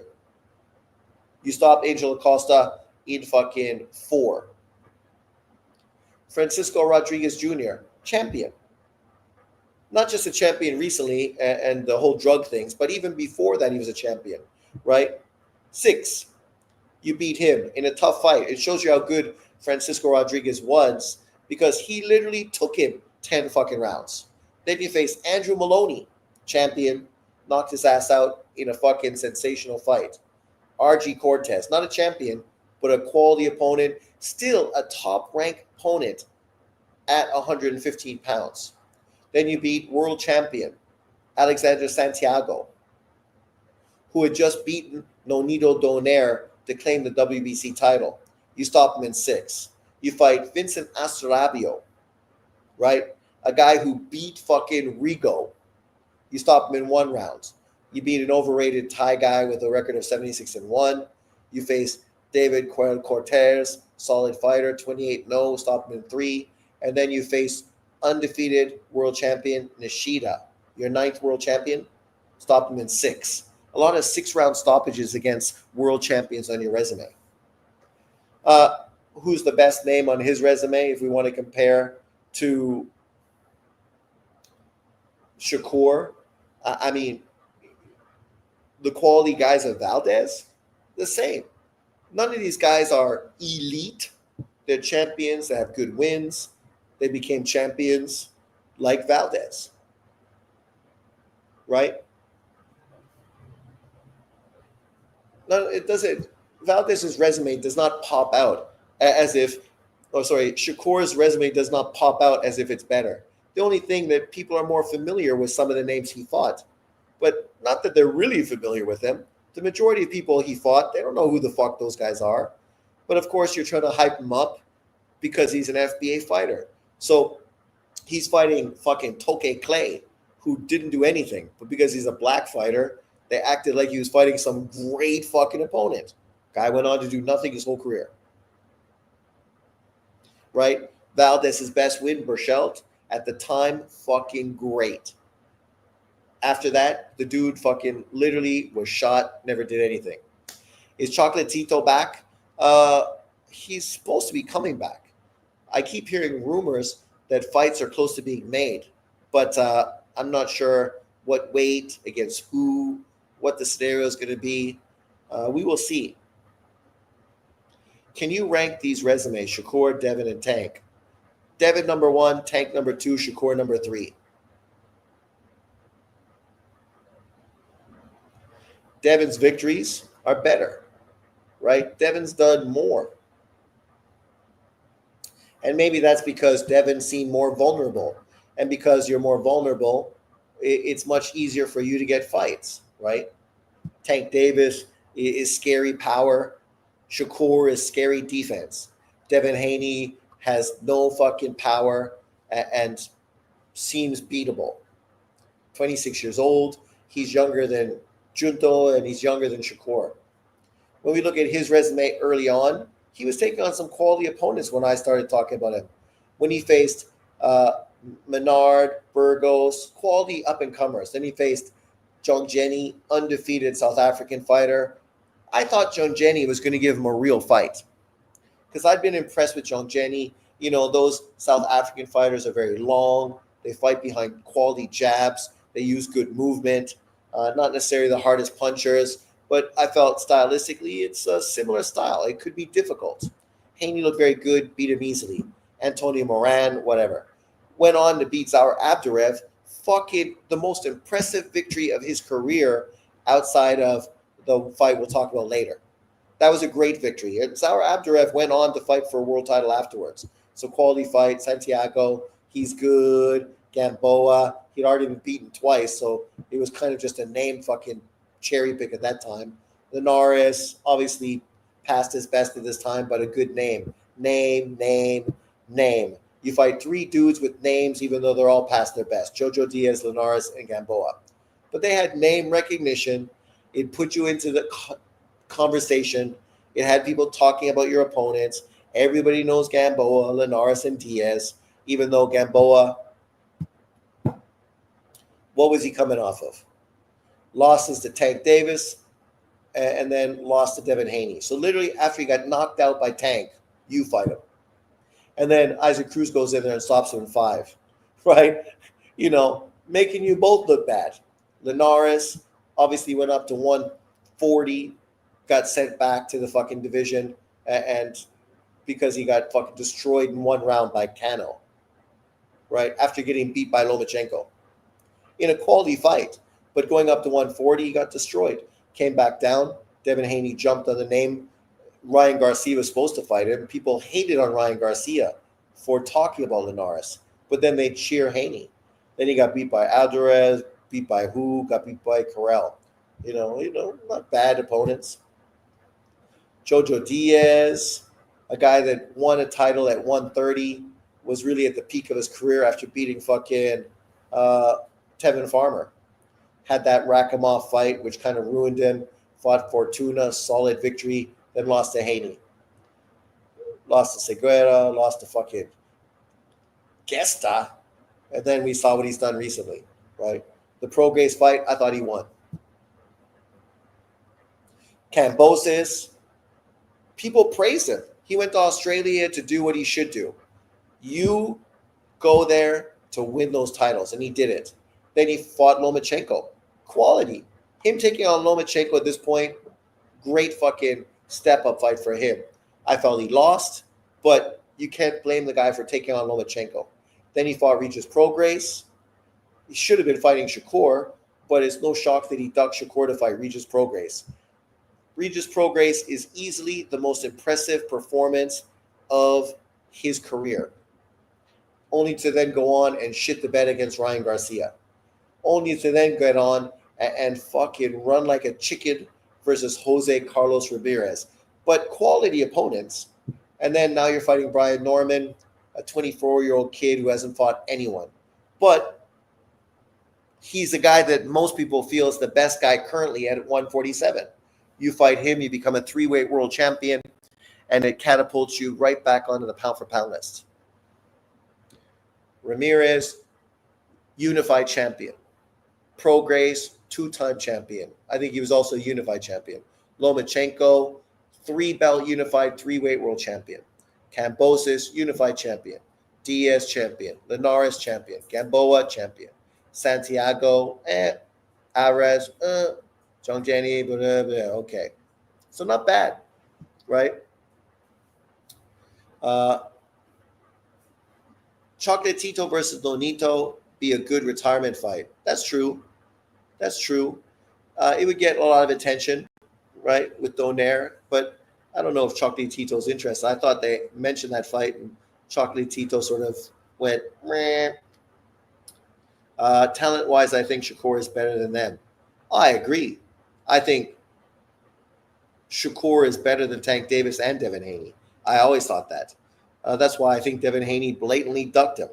Right? It's ironic that Lomachenko ducked Haney, his WBC mandatory to fight unification. Devin Haney ducked Shakur, his mandatory to go up in weight to fight fucking Prograis, who arguably had lost his previous fight. Right? And Tank Davis, obviously a skilled fighter, but the problem with him is he's a low volume puncher, a counter puncher, and stylistically he's got a style that can be beat, just like Canelo, just like Wilder. If you got that low volume counter punching fucking style, you can be outworked. You can be beaten. Didn't Devin offer a 25% deal? He did. Yeah. He literally lowballed Shakur just so he could say, I offered him a contract. If he really wanted it, he would have taken it. Really? So you piss in my coffee and then tell me fucking somehow I'm supposed to enjoy it. Really? Like, but this is Devin Haney fanboys, the LDBC. They're all sucking his cock. You know, they love his dad. I mean, you know, these guys go way above their fucking necessity to fucking dick ride Devin Haney. If you want to think about great fighters you could dick ride, that you could end up like riding to the money train, do you really think that's Devin Haney? If Devin Haney does beat Norman Jr., who's he going to fight then that's going to be fucking relevant and a big money fight? Because there's no one at that division unless he can get a Ryan Garcia fight.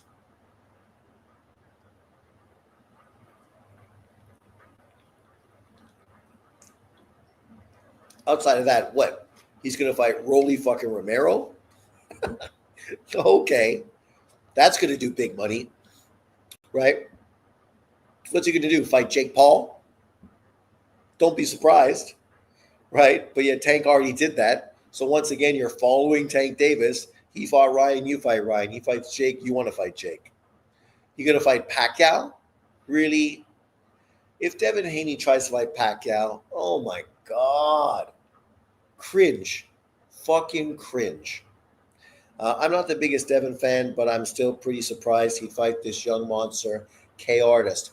But to be fair, Brian Norman hasn't done anything in his career. If you're going to fight him, now's the time to fight him. Because let's look. Brian Norman literally has done sweet fuck all, except duck boot tennis for a career high payday. Right? I mean, Devin Haney's already ranked above him. 28-0 with 22 KOs. 24 years old, 5'8", 72-inch reach. So his reach is probably 1 inch longer than Haney. He's a little shorter. And Devin Haney is probably going to be physically bigger than Brian Norman. So Brian Norman's not going to have a size advantage.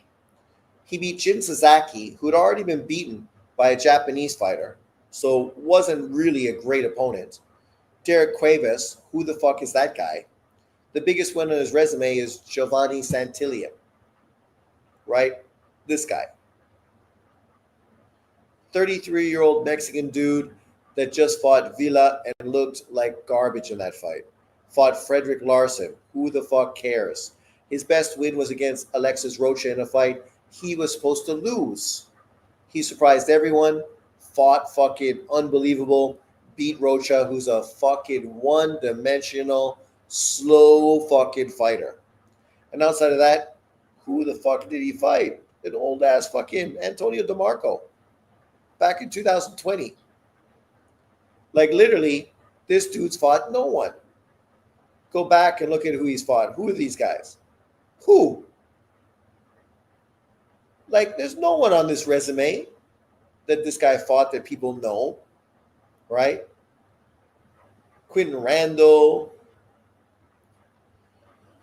I mean, come on. Like, literally, Norman has one of the worst resumes out of champions in boxing today. He's never fought a slick fighter, a boxer mover. Never. So the truth is, for Devin Haney, this might be the perfect calculation to fight this kid right now, right? Sure, power wise, his left hand, you think, oh, maybe he could beat him, right? He's got that left hand that Ryan Garcia was so able to land. But let's be fair, Ryan Garcia's left hand is a fucking beautiful fucking tool. Santillan was a big win. Norman was the underdog. Yeah, and he was the underdog only because Top Rank was going to cut him because his previous performances were so underwhelming. Top Rank literally said, we're going to throw you in with this guy. We expect you to lose. But if you do something great, good. We'll re-sign you. But if you lose, we're just going to cut you fucking loose like they've done with Elvis, Rodriguez, and other fighters. But he went in there and fought fucking great, just like Santillan had done previously, right? And now he became relevant, and he's going to get a career-high payday fighting Devin Haney. So even if he loses, he's going to collect more money fighting Devin Haney than he was going to make fighting fucking Boots Ennis. So in truth, it's a smart move for Norman because not getting beat by Boots made him money. For Devin Haney, it's a smart move because you beat this kid who looks one-dimensional, has a terrible resume. You still become a three-weight world champion and relevant once again and jump onto the pound-for-pound list. So it's win-win for both guys. You can't fucking go wrong with this maneuver. And when you look at this division, Boots is gone. So you got Norman, Paro just moved up. Polanco looks good. Croker, UK fucking fighter. Catterall, UK fighter. Then Bengi already beaten several times. Sissoko looks good, but the kid's 34 years old, man. Like literally. French fighter, Olympian, 18-9. Looks good, right? Beat Kavalaskis, quality victory. Beat Mbenge, quality victory.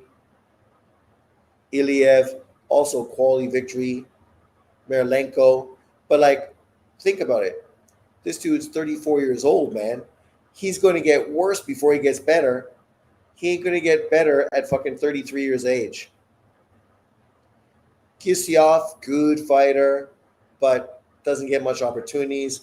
Yelenusiov, 34 years old, got disappointed with the sport of boxing, retired already. Like, the division's not shit, but there's no big names in the division. There's no big money fights. You know, for Devin Haney, there's nobody in this division really outside of Brian Norman that really is worth fighting. That's going to fucking earn him big money. He ain't going to make $8 million fighting anybody else on this fucking this division. Nobody.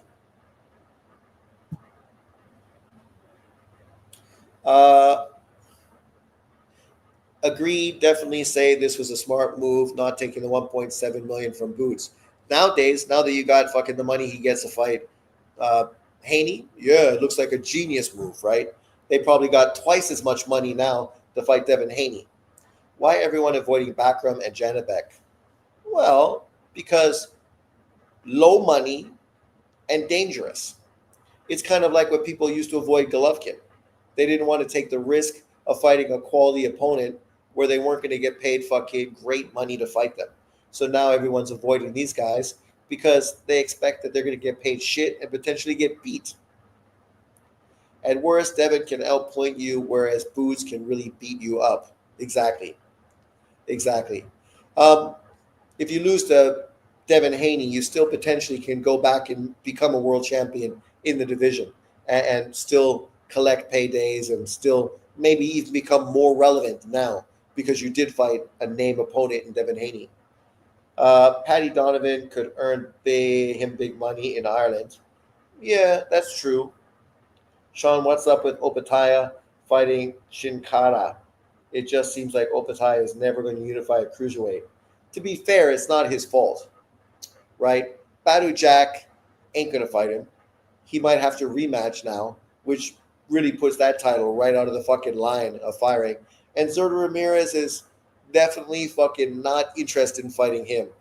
Zurdo would rather fight some big money fighter that's low risk. Right now, boxing sucks. It's businessmen, not boxers. Yeah, but the one caveat to that, my man, is that Turki Al Sheikh is paying money to make fights. Now, what you want to hope, and you should be sending emails to Turkey and talking on social media to Turkey's fucking blue fucking ticked box, is why he doesn't put these guys on fight cards in Saudi Arabia because they're quality fucking fighters, right? You want to see Adamas fight fucking Janabek.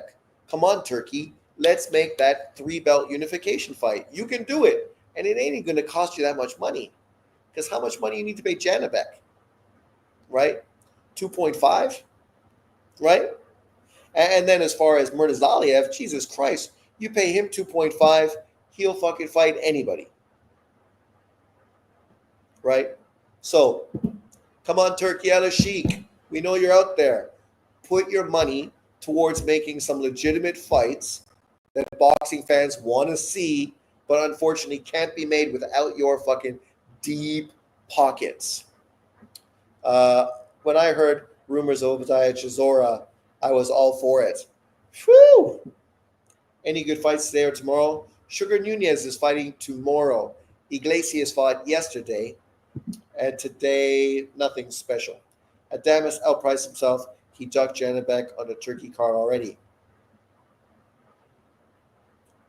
Was there a Turkey card? He was supposed to fight Janabek? How much money did he turn down? These PBC fighters, man. You can't trust those dudes fucking for as far as you can throw them. The things their fucking team is telling them, they're fucking all delusional. Delusional, but, it is what it is.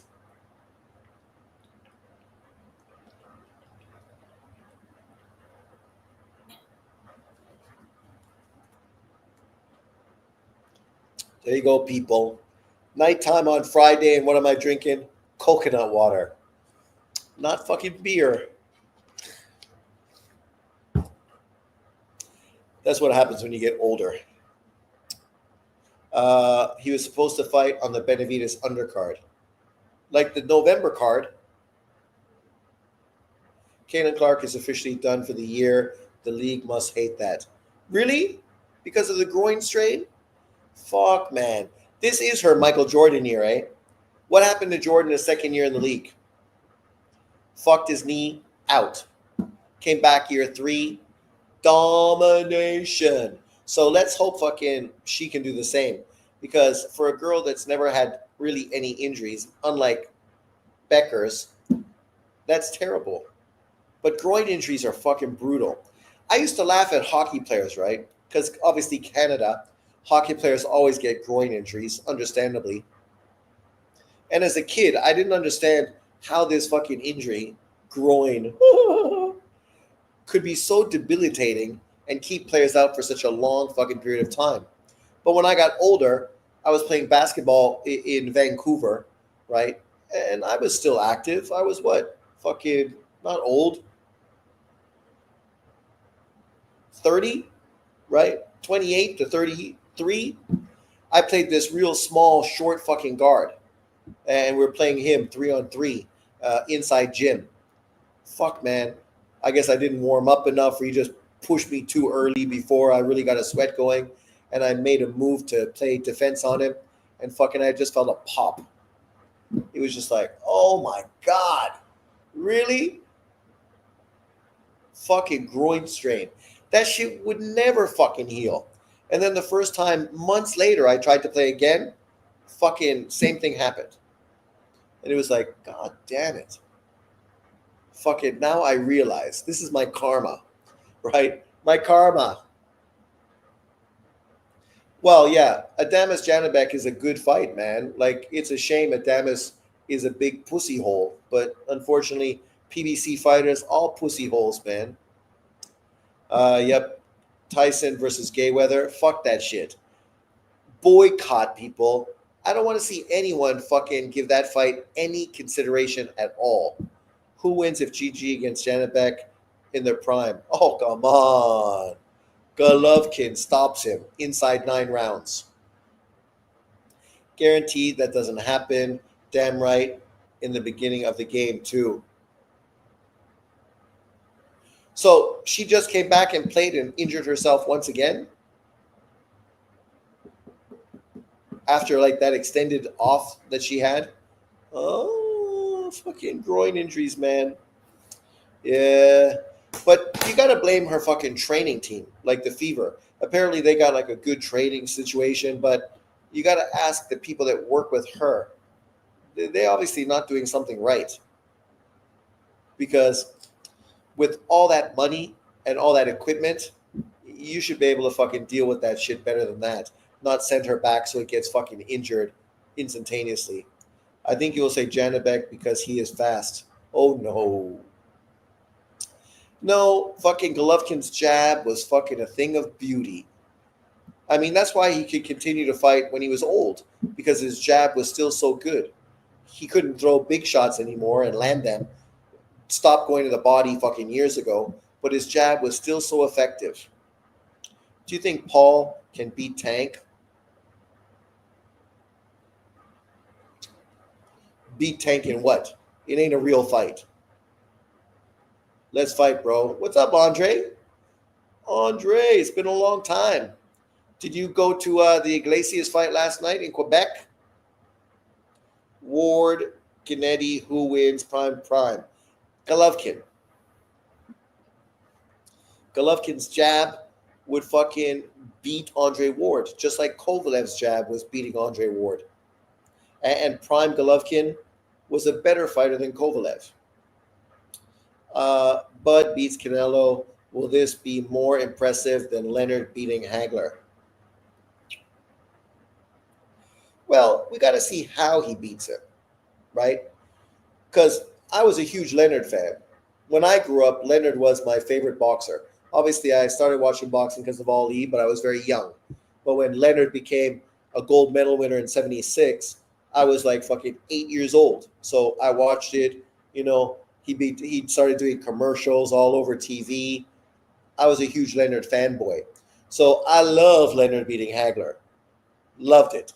People still think Leonard lost the fight and Hagler won.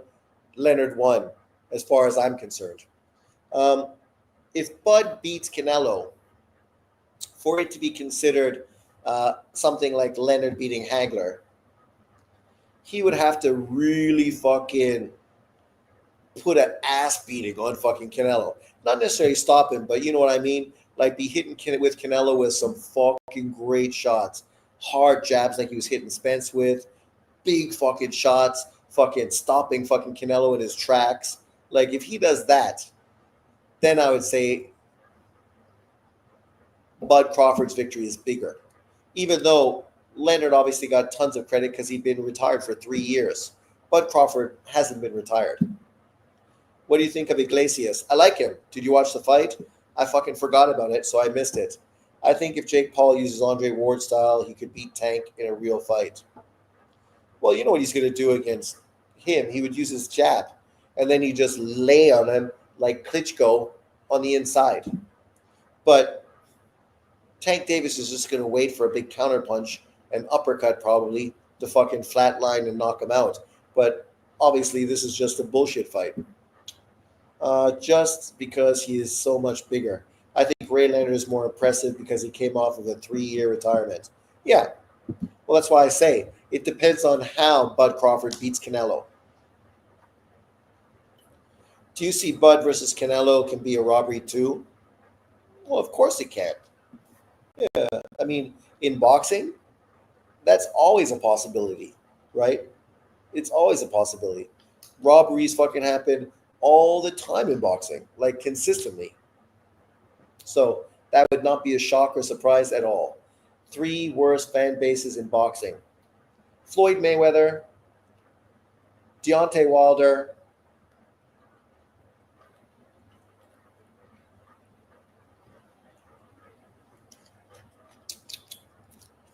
Errol Spence. Ah, some cringe fucking worthy motherfuckers. Yes, good comment. Did you see the judges? Cheatham and Winfield. Weisfeld. Yeah, it's the same old fucking Vegas judges, so that's not a shock or surprise. Only in America, right? Can you have this kind of fight? But the interesting thing here is Bud Crawford ain't European. He's American. So would they dare rob him like they do all the Eastern Europeans? Canelo easily beats Crawford, and then everyone said, oh, he is small. Well, not everybody. Only Canelo haters and Bud Crawford fanboys.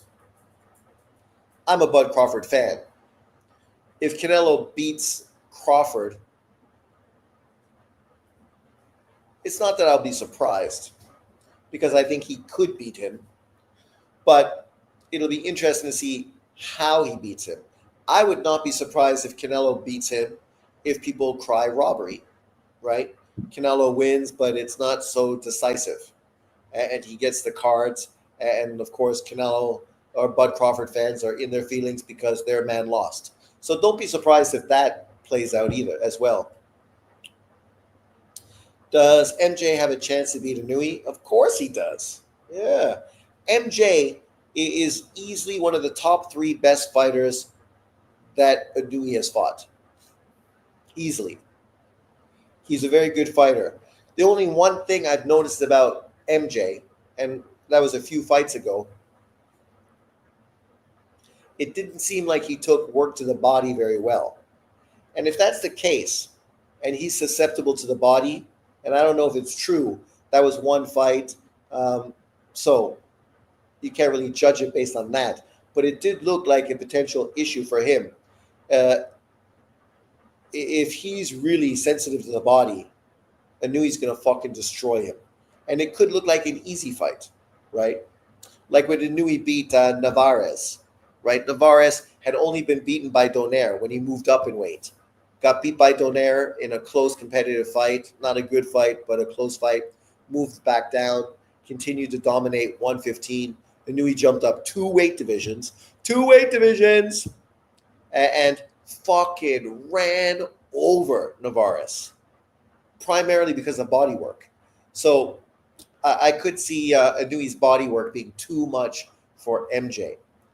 But MJ's got good power, good snap, obviously a great amateur pedigree, fast feet. The guy thinks he's Michael fucking Jordan. Oh, sorry, Michael Jackson. Loves to dance.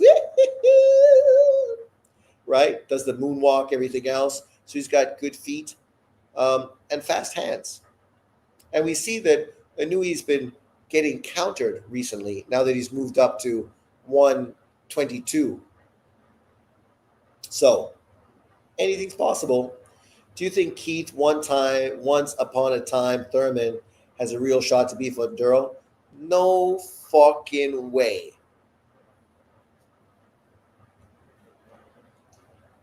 No way in hell. That fight is not interesting at all. Is Keith Thurman even ranked in the 154-pound division? Like the WBC, man, they're fucking terrible. Hi, what? Look, they got Keith Thurman ranked number 5 on BoxRec. Number fucking 5. Dude's 36 years old. His last fight was a bum-ass opponent in Brock fucking Jarvis. Prior to that, he hadn't fought in 3 fucking years when he beat Mario Barros. Right? And the Mario Barros win was a good fucking win. Solid. Especially coming off of the Pacquiao loss. You fucking lose to Pacquiao. You're out of the ring for 3 years. You come back. You beat Mario Barros. It's a quality victory. Barros was taller, longer, younger. But now you just fought Brock fucking Jarvis. Who the fuck is that guy? And now from Brock Jarvis, you think you're gonna fight Funduro. Like your whole career was 147. You fight one bum ass Australian at 154, all as a setup for Tim Tszyu. Tim Tszyu fight falls through, and now you're gonna fight fucking Funduro. Keith Thurman is gonna get fucking knocked out. He should have just fought Errol Spence. I hope Adames versus Janibek happens. Me too. I hope it happens. But these PBC dudes, they're fucking cringe, man. Don't be surprised to see fucking Janibek fight some bullshit PBC dude like Charlo or fucking Spence, right? You know, for that WBC title on pay-per-view. But Keith Thurman, fuck him. Man, that Funduro team, you know, I predicted they were going to beat Tim Tszyu and beat him easily, which is what they did. Now fighting this guy after that cherry pick, oh my God. It's just such a fucking bad look. How you pick multiple cherry picks? Charlo not bad for Janibek, I mean for marketing. Yeah, for marketing it's solid, right? You fight a guy like him, you get a name opponent, so now Americans are familiar with you. But Janibek ain't getting Charlo. Adames could get him, but not Janibek.